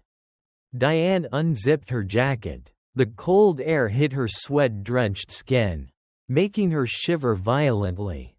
Luna was tiny. Her skin was a translucent pink, covered in the white, cheesy vernix. Her eyes were squeezed shut. She wasn't crying. She was conserving energy. "Come on, baby girl," Diane whispered, her hands shaking as she guided the infant. "Latch. Please latch." It was the most terrifying moment of Diane's life. More than the guns. More than the dogs. A 32-week-old baby often lacks the suck-swallow-breathe reflex. If Luna couldn't eat, Diane couldn't save her. Luna rooted around weakly, her tiny mouth searching. She found the breast, but she didn't latch. She just rested there, exhausted. "She's too weak." Diane, panic rose in her throat. "Stimulate her feet," Elias said from the darkness. He didn't turn around. "My sister, she had twins early. Rub her feet. Flick the soles. Make her mad." Diane reached down and rubbed Luna's tiny, wrinkled foot. She flicked the heel. Luna let out a small, indignant squeak. Her mouth opened wider. She latched. It was weak, fluttering, but it was there. Diane let out a breath she felt she had been holding for 9 months. Tears hot and fast tracked through the dirt on her face. "Good girl," she sobbed softly. "That's a good girl. You drink. You get strong. You're going to be a queen. Remember? A warrior queen." For 10 minutes. The only sound in the mine was the drip drip drip of water and the soft breathing of the baby. Then, Elias slid down the wall. He didn't fall. He just melted. 1 minute he was standing. The next he was sitting in the mud, his head lolling forward. "Elias." Diane adjusted her jacket, zipping Luna back inside the warmth, and crawled over to him. She touched his forehead. It was burning hot. "Septic," she whispered. "The dog bite. The filthy water. The gunshot." His body was shutting down.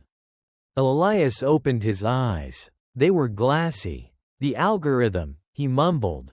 "It predicted this. Variable X. The mother factor."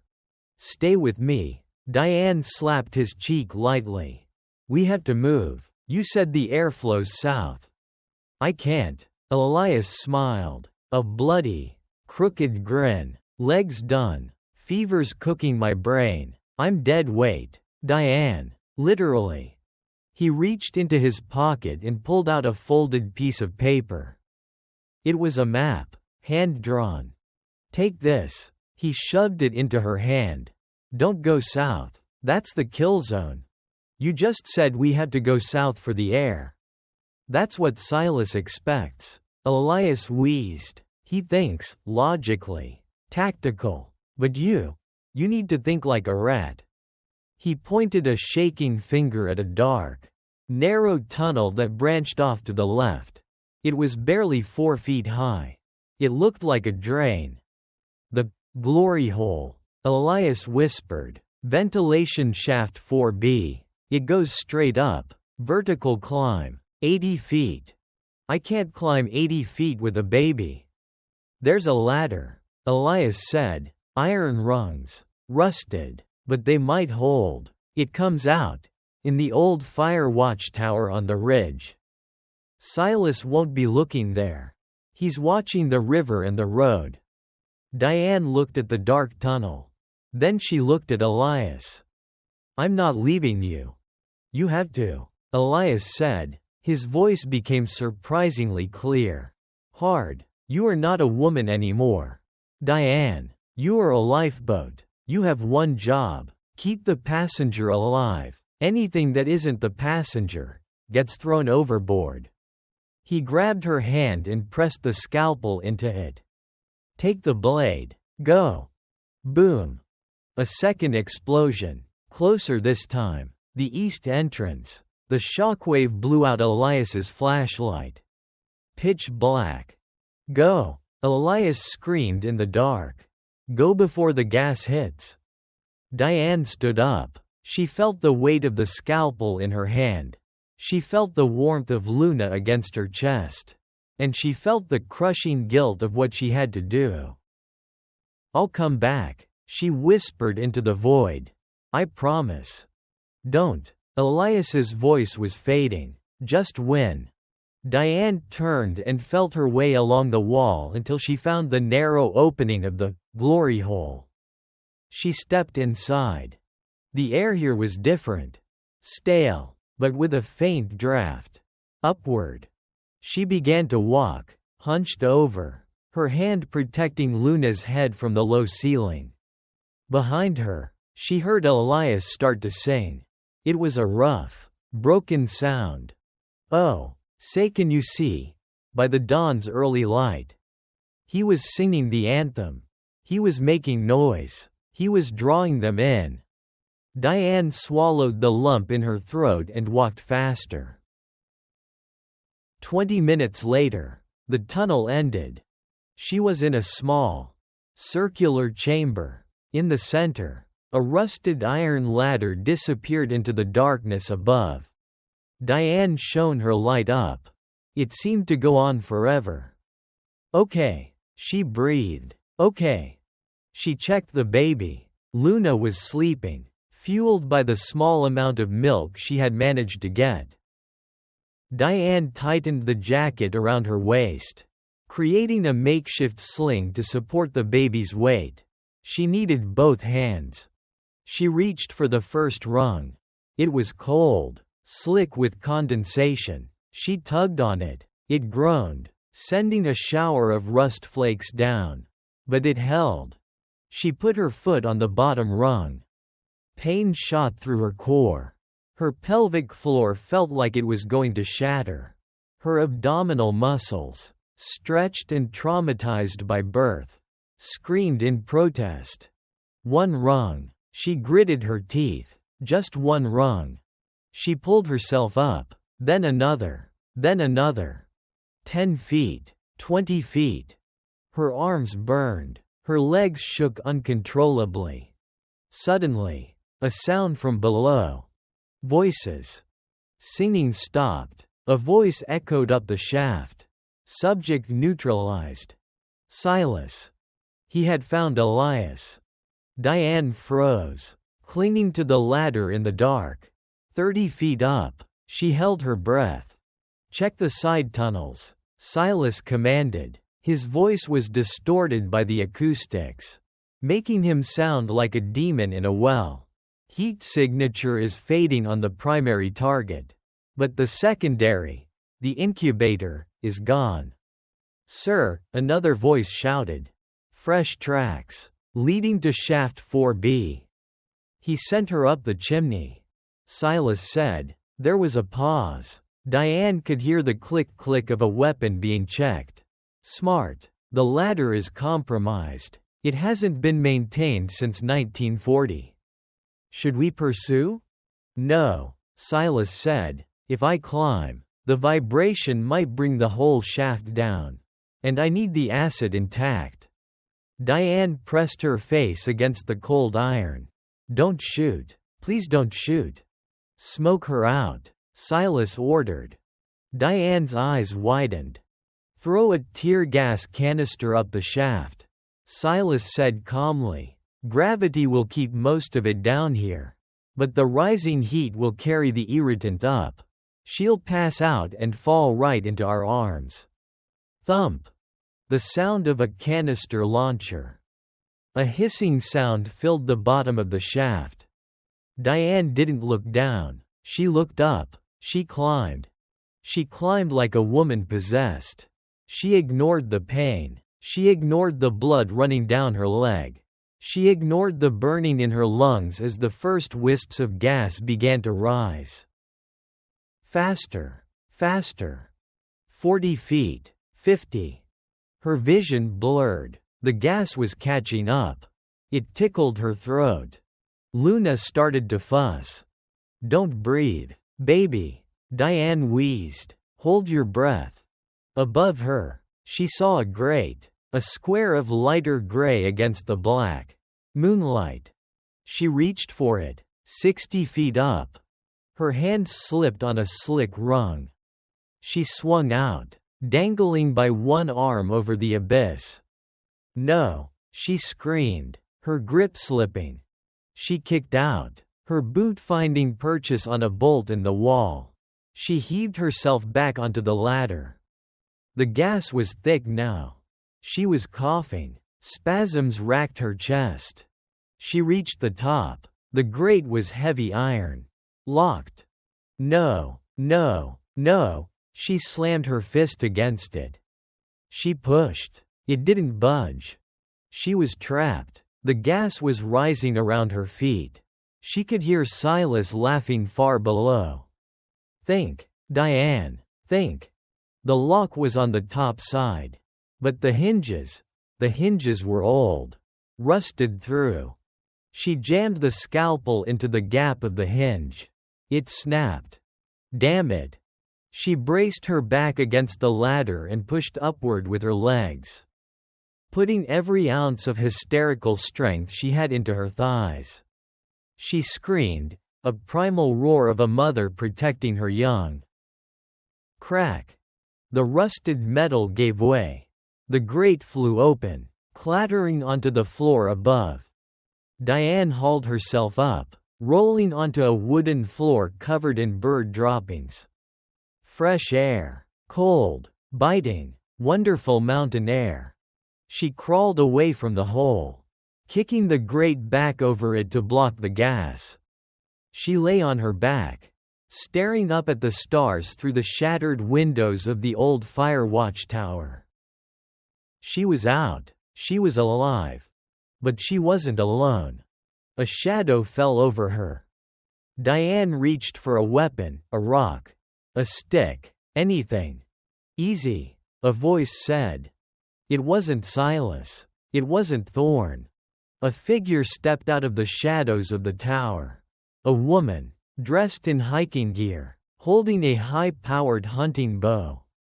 She looked down at Diane, then at the bulge in her jacket.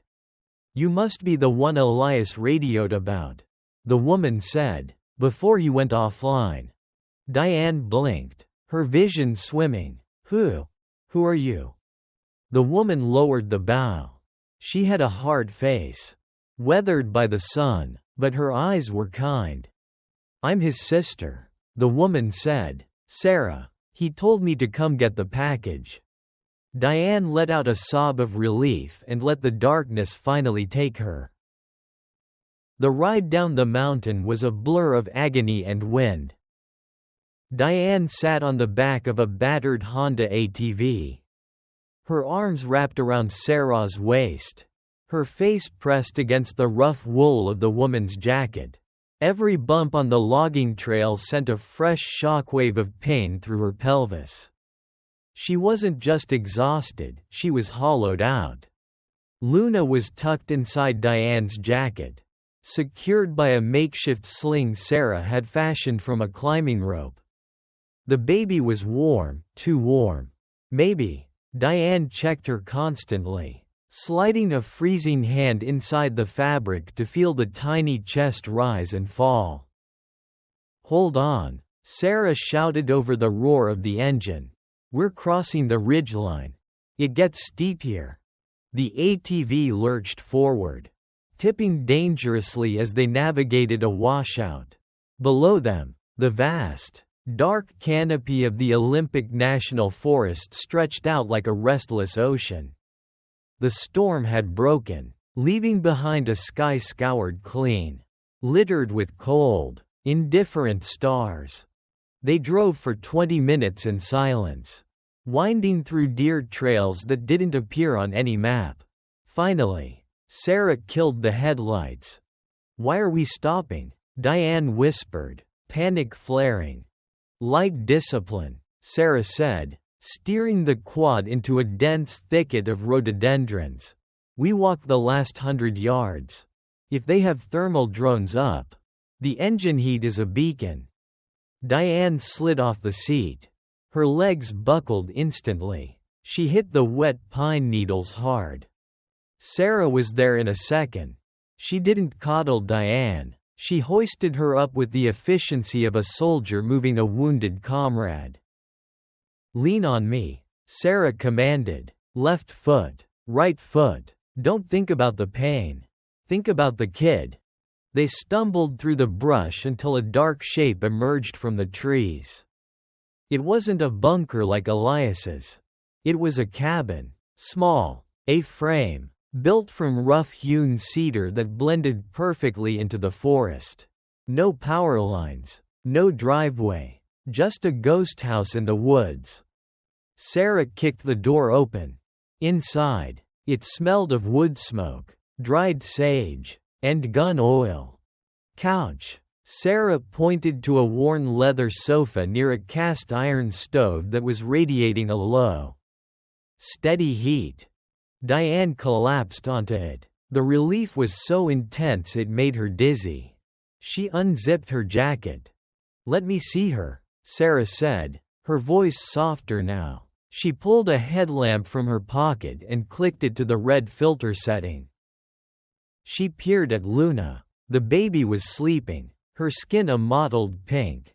She looked impossibly small in the center of the leather cushion. "She's premature," Diane rasped. 32 weeks. Maybe 33. Sarah nodded, her face grim. She moved to a heavy wooden sideboard and opened a drawer. She pulled out a sterile syringe, a small bottle of clear liquid, and a fierce-looking knife. "Glucose," Sarah said, answering Diane's unasked question. "Sugar water. It'll keep her blood sugar up until your milk comes in properly." Elias told me to be ready for a package. I didn't know the package weighed 4 pounds. Sarah expertly put a drop of the solution on Luna's lip. The baby's tongue darted out. She swallowed. "She's a fighter," Sarah muttered. Then she turned to Diane. "Now you." She looked at Diane's blood-soaked jeans. "You're bleeding heavily. I need to check for tears. I was a medic in the 101st Airborne before I retired to this godforsaken mountain. I've stitched up worse than this." "Elias," Diane started, her voice breaking. Sarah froze. She held the medical shears in midair. She didn't look up. "He didn't make it to the ladder. Did he?" "He stayed behind," Diane whispered. He drew them off. He was singing. He made them think we were still in the tunnel so I could climb the shaft." Sarah slowly lowered the shears. She took a deep breath, her shoulders shuddering once, violently. Then she went still. The Vane family trait. Grief processed as fuel. "He was an idiot," Sarah said, her voice thick but steady. "A brilliant, paranoid, brave idiot." She looked at Diane, her eyes hard and bright. "Did he buy you time?" "Yes." "Then we don't waste it. Pants off. Let's get you stitched up." 5 miles away, at the base of the fire watch tower. The silence was absolute. Silas Vance stood in the center of the wooden room at the top of the tower. The tear gas had dissipated, swept away by the mountain wind through the broken grate. He shone his tactical light on the floor. Blood, not a lot, but enough. Smears on the rusted iron rungs. A bloody handprint on the wooden floorboards where she had pulled herself up. And something else. Silas knelt. He picked up a small, jagged piece of metal, the tip of a scalpel, broken off in the hinge of the grate. She picked the lock. Silas murmured. He sounded almost admiring. "With a surgical blade," while choking on CS gas. He walked to the window. The storm clouds were gone. The moon was out. "Sir," a mercenary voice crackled in his earpiece. "We found the vehicle tracks. ATV. Heading west, toward the Hoh rainforest. Silas looked out at the vast expanse of trees. She had help. Someone knew about this shaft. Someone was waiting. Should we mobilize the birds? No, Silas said. She's gone to ground. If she's with a local, they know the terrain better than we do. They'll be in a hole somewhere, masking their heat signature. He turned back to the ladder. But a newborn baby is a ticking clock, Silas said. It needs heat. It needs specialized food. It needs a doctor. Biology is our ally now. What are your orders? Silas walked to the edge of the tower and looked down the 80-foot drop. We stop chasing, Silas said cold. We start sieging. Lock down the peninsula. Every road out. Every ferry. Every bridge. Call the sheriff. Tell him we have a domestic terrorist situation. A mentally unstable woman kidnapped a baby. Put her face on every screen from here to Seattle. He smiled. A thin, cruel line in the moonlight. Make her famous. Make it so she can't buy a diaper without someone calling 911. Back in the cabin, Diane was drifting in and out of consciousness. Sarah had stitched her up, 7 stitches. No anesthesia, just a shot of whiskey and a leather belt to bite on. Now, Diane was lying under a heavy quilt, her body throbbing with a dull, rhythmic ache. Luna was in a cardboard box near the stove, lined with wool sweaters and heated with warm water bottles. The incubator was crude, but effective.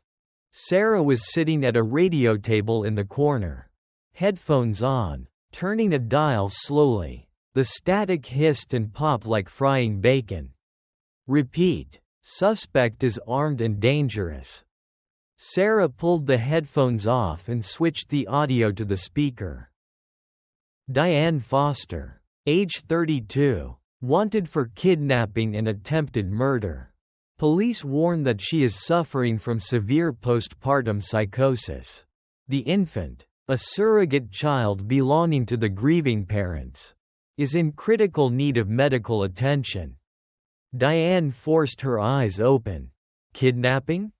Thorne is controlling the narrative, Sarah said, lighting a cigarette. She didn't ask if the smoke bothered Diane. She needed it. He's painted you as the crazy surrogate who stole the baby. The grieving parents bit is a nice touch.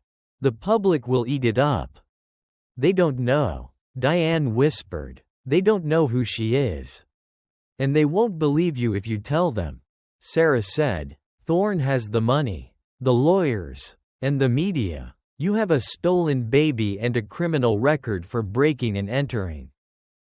Sarah stood up and walked to a map pinned to the wall. It was different from Elias's map. This one showed flight paths. We can't drive out, Sarah said. They'll have roadblocks on Highway 101 within the hour. The ferries are death traps. So we stay here? No, we stay here. Silas burns this forest down to flush us out. He knows I'm Elias's sister. It's only a matter of time before he runs my name and finds this land deed. Sarah traced a line on the map with her cigarette. We fly. Diane sat up, wincing. Fly? You have a plane? No, but I have a friend.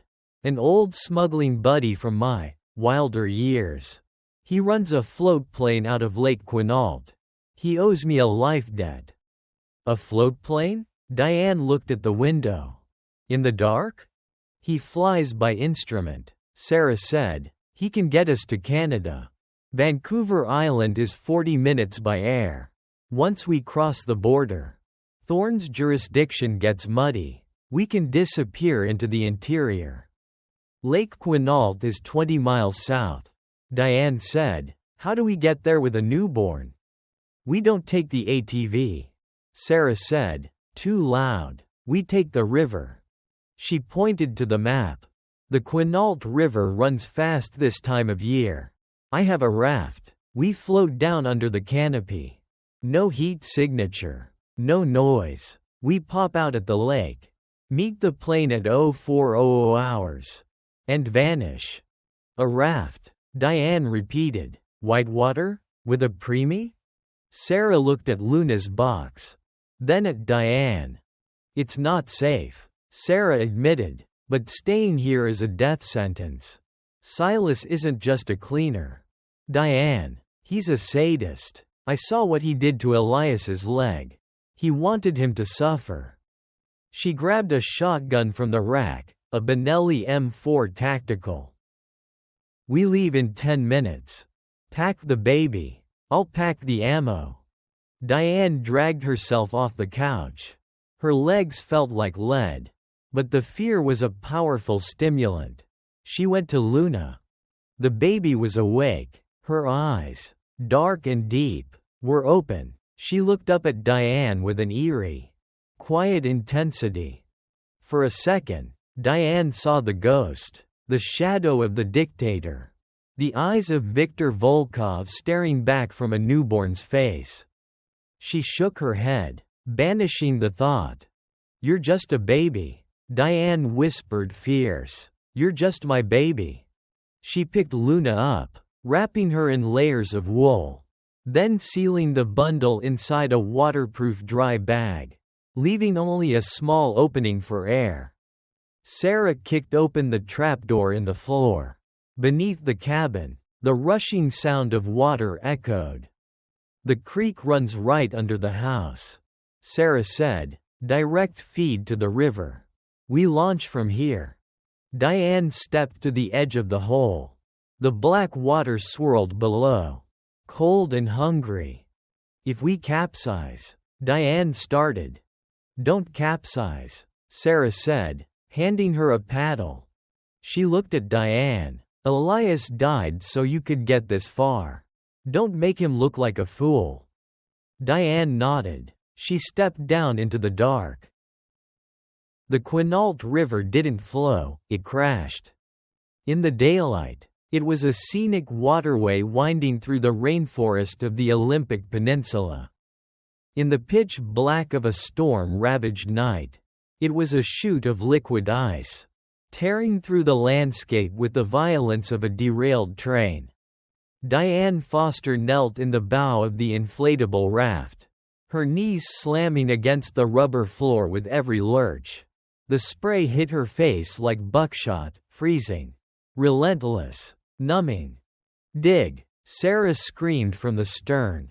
Dig deep, or we hit the wall. Diane drove her paddle into the black water.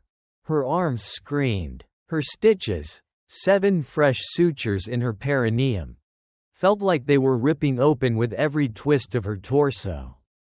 But she didn't stop. She couldn't.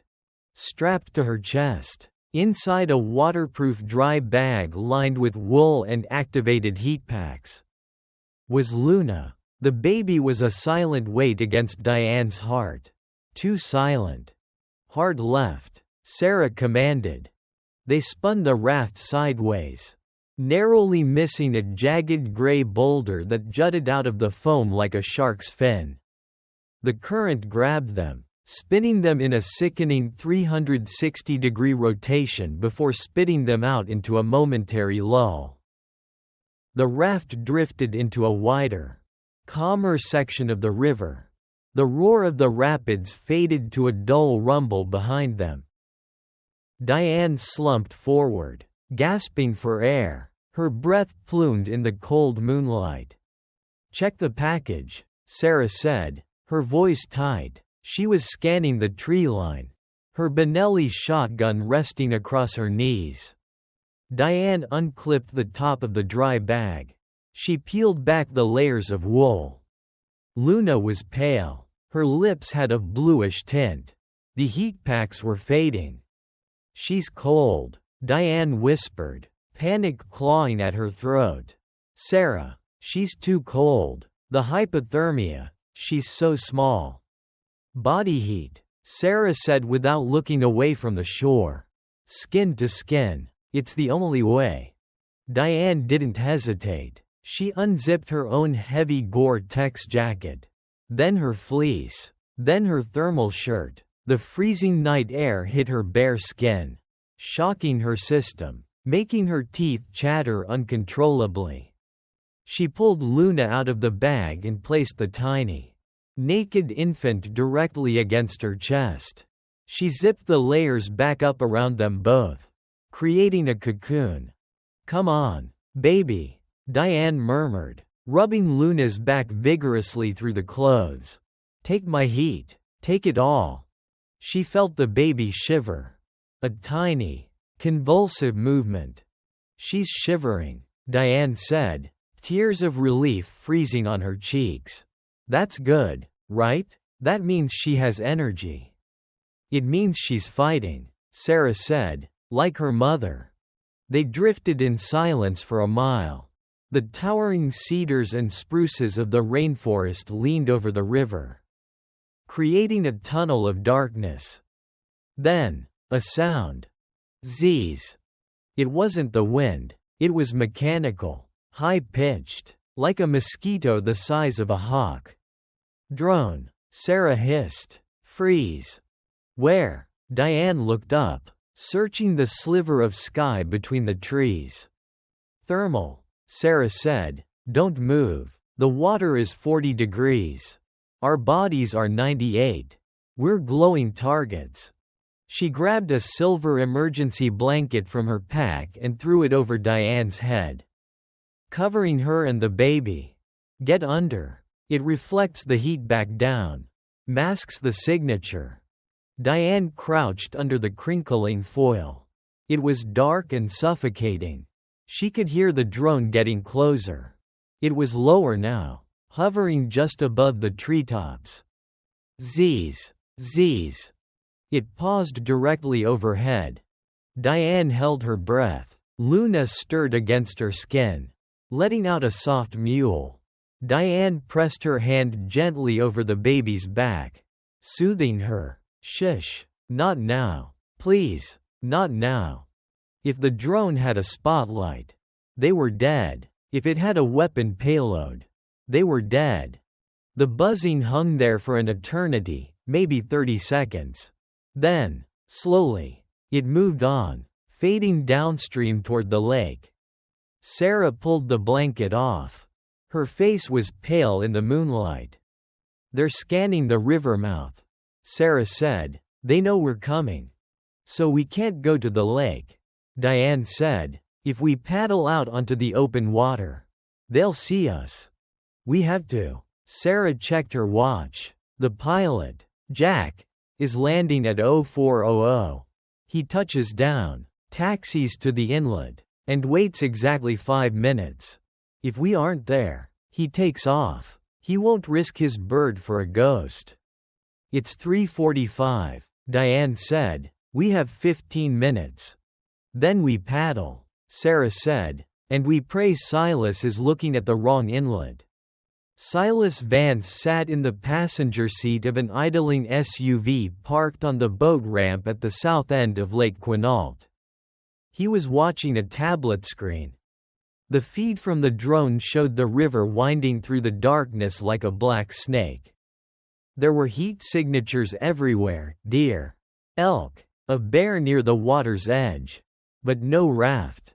Nothing on Sector 3. The drone operator said from the back seat. "Water temperature is masking a lot. But if they were on the surface, we'd see them." Silas frowned. He tapped the screen. "Go lower," he ordered. "Check the overhangs." "Sir, the tree density is too high. If I drop below the canopy, I lose signal." Silas looked out the window. The lake was a sheet of glass, disturbed only by the gentle lap of waves. It was peaceful, too peaceful. Then, he heard it. A low drone, not electric, combustion. An engine. He rolled down the window. The sound grew louder. A plane, coming in low over the mountains from the north. "We have an aircraft inbound," Silas said into his radio. "Unidentified, running dark." "Do we engage?" A voice crackled, the sniper team positioned on the lodge roof. Not yet, Silas said, his eyes narrowing. Let it land. If it lands, it's a pickup. And if it's a pickup, the package is nearby. He opened the door and stepped out. He pulled his MP5 from the dashboard. All units, Silas whispered, converge on the north inlet. Silent approach. I want the pilot alive. The women are expendable. The raft hit the mouth of the river. The transition was abrupt. One moment they were in the claustrophobic tunnel of trees. The next they were floating on the vast, open expanse of Lake Quinault. The moon was full now, casting a silvery path across the water. It was beautiful, and it was terrifying. They were exposed. There, Sarah pointed with her paddle. A quarter-mile away, near a small, marshy inlet, a shadow descended from the sky. The float plane. It was a vintage de Havilland Beaver. Painted dark matte green, it had no running lights on. It touched down on the water with a soft swish. The pontoons slicing through the calm surface. The pilot killed the throttle immediately, letting the momentum carry the plane toward the reeds. That's Jack, Sarah said, relief flooding her voice. Crazy bastard actually came.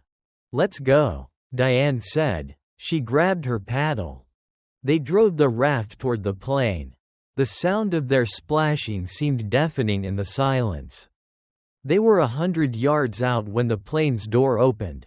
A man in a leather flight jacket stepped out onto the pontoon. He held a rope in one hand and waved frantically with the other. Hurry! Diane paddled harder. Her arms were numb lead. Almost there. Luna. Almost there. 50 yards. Suddenly, a bright beam of light cut across the water from the shoreline to their left. Then another from the right. Spotlights.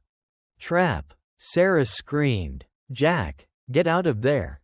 The calm night exploded. Crack, crack, crack. Gunfire erupted from the tree line. Tracers zipped across the water, skipping like angry fireflies. The pilot, Jack, didn't wait for the rope. He scrambled back into the cockpit. The plane's engine roared to life, the propeller spinning into a blur. He's leaving us, Diane yelled, watching the plane start to taxi away, turning its tail toward them. He has to, Sarah shouted, racking the slide on her shotgun. He's a sitting duck. But Jack didn't take off. He gunned the engine, swinging the plane around. He wasn't fleeing. He was using the plane as a shield. He taxied between the shooters on the shore and the raft. Bullets pinged off the metal fuselage of the plane. Ping, ping, thwack. Get to the pontoon, Sarah yelled. Now. They paddled frantically into the shadow of the plane's wing. The noise was deafening, the engine, the gunfire, the water. Jack kicked the door open again. Throw the kid, he roared over the prop wash. Diane stood up in the wobbling raft. The plane was moving slowly, bobbing in the water. The pontoon was slippery. Go! Sarah shoved her. Diane leapt. She landed hard on the metal pontoon, slipping, nearly falling into the prop. Jack grabbed her jacket and hauled her up. She scrambled into the cabin, clutching Luna. It smelled of aviation fuel and old leather. Sarah. Diane turned back to the door. Sarah was still in the raft. She had thrown the line to the pontoon, but it had missed. The wash from the propeller was pushing the raft away.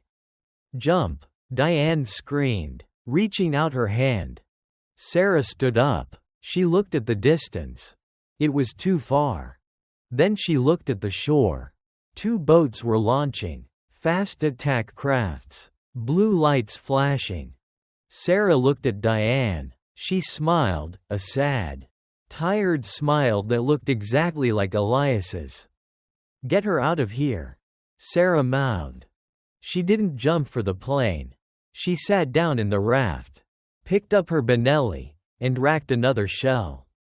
"Sarah, no!" Diane shrieked.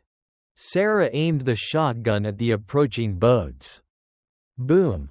She fired. Jack slammed the throttle forward. "I can't wait. We're taking fire." The plane surged forward. The force threw Diane back into the cargo net. She watched through the rear window as the raft grew smaller. She saw the muzzle flashes from Sarah's gun. She saw the police boats converge. And then, she saw the raft disappear in a spray of water and confusion.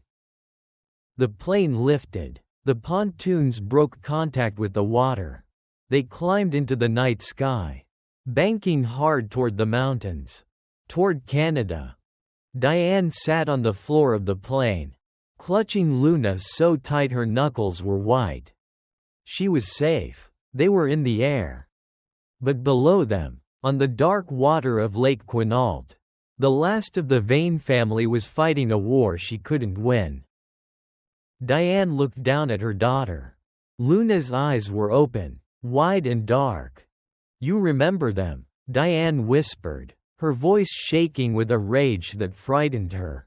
"Elias, Sarah, you remember their names, because you owe them your life." She looked out the window at the receding lights of the blockade. "And you remember Silas," she hissed, "because we're going to kill him." The plane disappeared into the clouds, leaving the fire and the blood behind. 5 years later, the Isle of Skye, Scotland. The wind on the Isle of Skye didn't just blow, it hunted. It tore across the heather-covered moors, screaming through the crags of the Old Man of Storr, seeking out any crack in the stone walls of the cottage to chill the bones of those inside. Diane Foster, now known as Elena Vance, stood at the kitchen window, watching the storm roll in off the Atlantic. Her hands were rougher now, calloused from chopping wood and hauling fishing nets. Her hair was shorter, dyed a dark chestnut, streaked with premature gray. She wasn't the paralegal from Seattle anymore. That woman had died in a river in Washington state 5 years ago. "Mom," a voice said from the table. "Checkmate."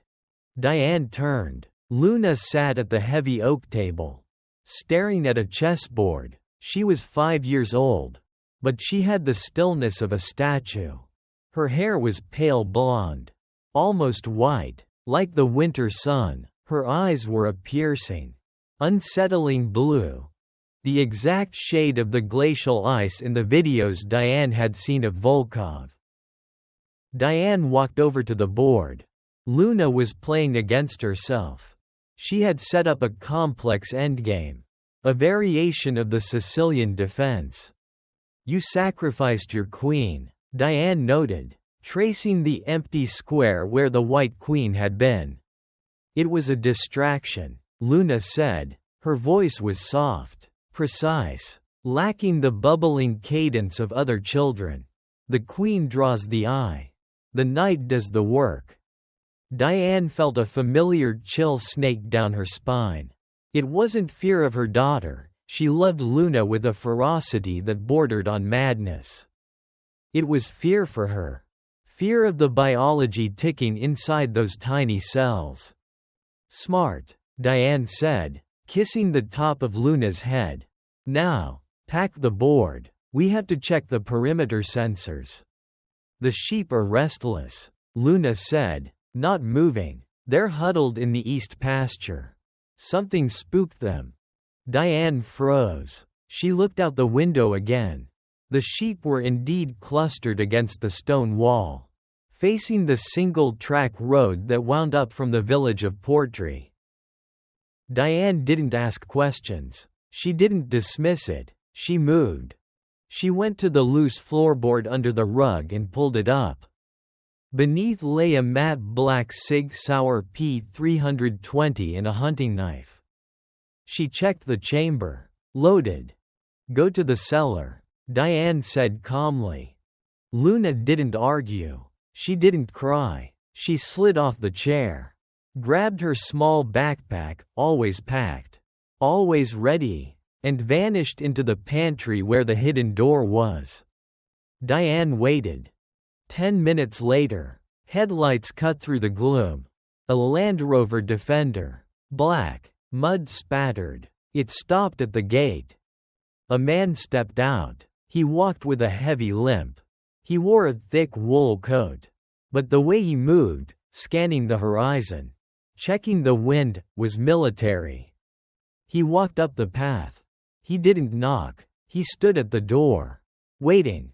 Diane opened it. She held the gun behind her back, hidden in the folds of her oversized sweater.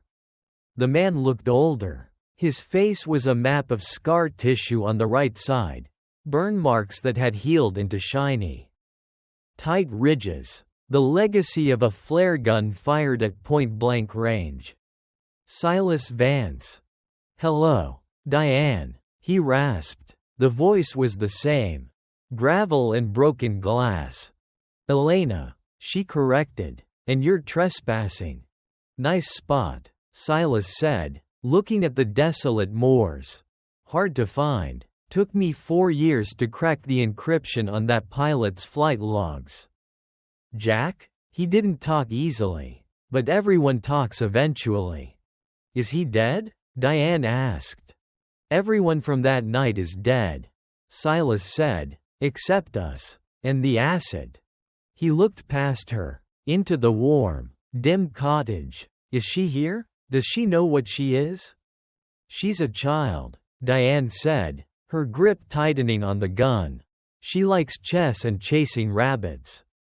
She's a blueprint, Silas countered. Thorne is gone. The institute fell apart after the scandal.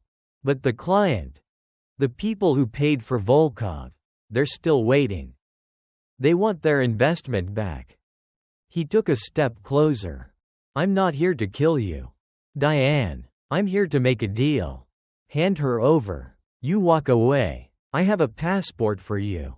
Money. A life where you don't have to sleep with a gun under your pillow. Diane laughed. It was a dry, humorless sound. You think I kept her alive this long just to sell her? Look at yourself, Silas sneered. You're a ghost. You're living in a shack at the end of the world. Is this a life? Or is it just a long, slow suicide? It's a life, Diane said, and it's mine. She brought the gun out. Fast, leveling it at his chest. Silas didn't flinch. He smiled. I brought 3 men. Snipers on the ridge. 500 yards. You pull that trigger, and your head turns into pink mist before my body hits the ground. Diane didn't lower the weapon. I know. Then be reasonable. I am being reasonable, Diane said. She looked at her watch. I'm stalling. Silas frowned. Stalling for what? For the night, a small voice said. Silas spun around. Luna was standing in the doorway of the pantry. She wasn't holding a doll. She was holding a remote detonator, the kind used for mining charges. Luna, get back, Silas shouted, reaching for his own weapon. But he stopped when he saw her eyes. They weren't scared. They were calculating, cold. You positioned your men on the North Ridge, Luna said, her voice carrying clearly over the wind. Elevation 200 meters, wind speed 15 knots. It's the only tactical vantage point. Silas stared at the 5-year-old girl. A chill that had nothing to do with the Scottish winter went through him.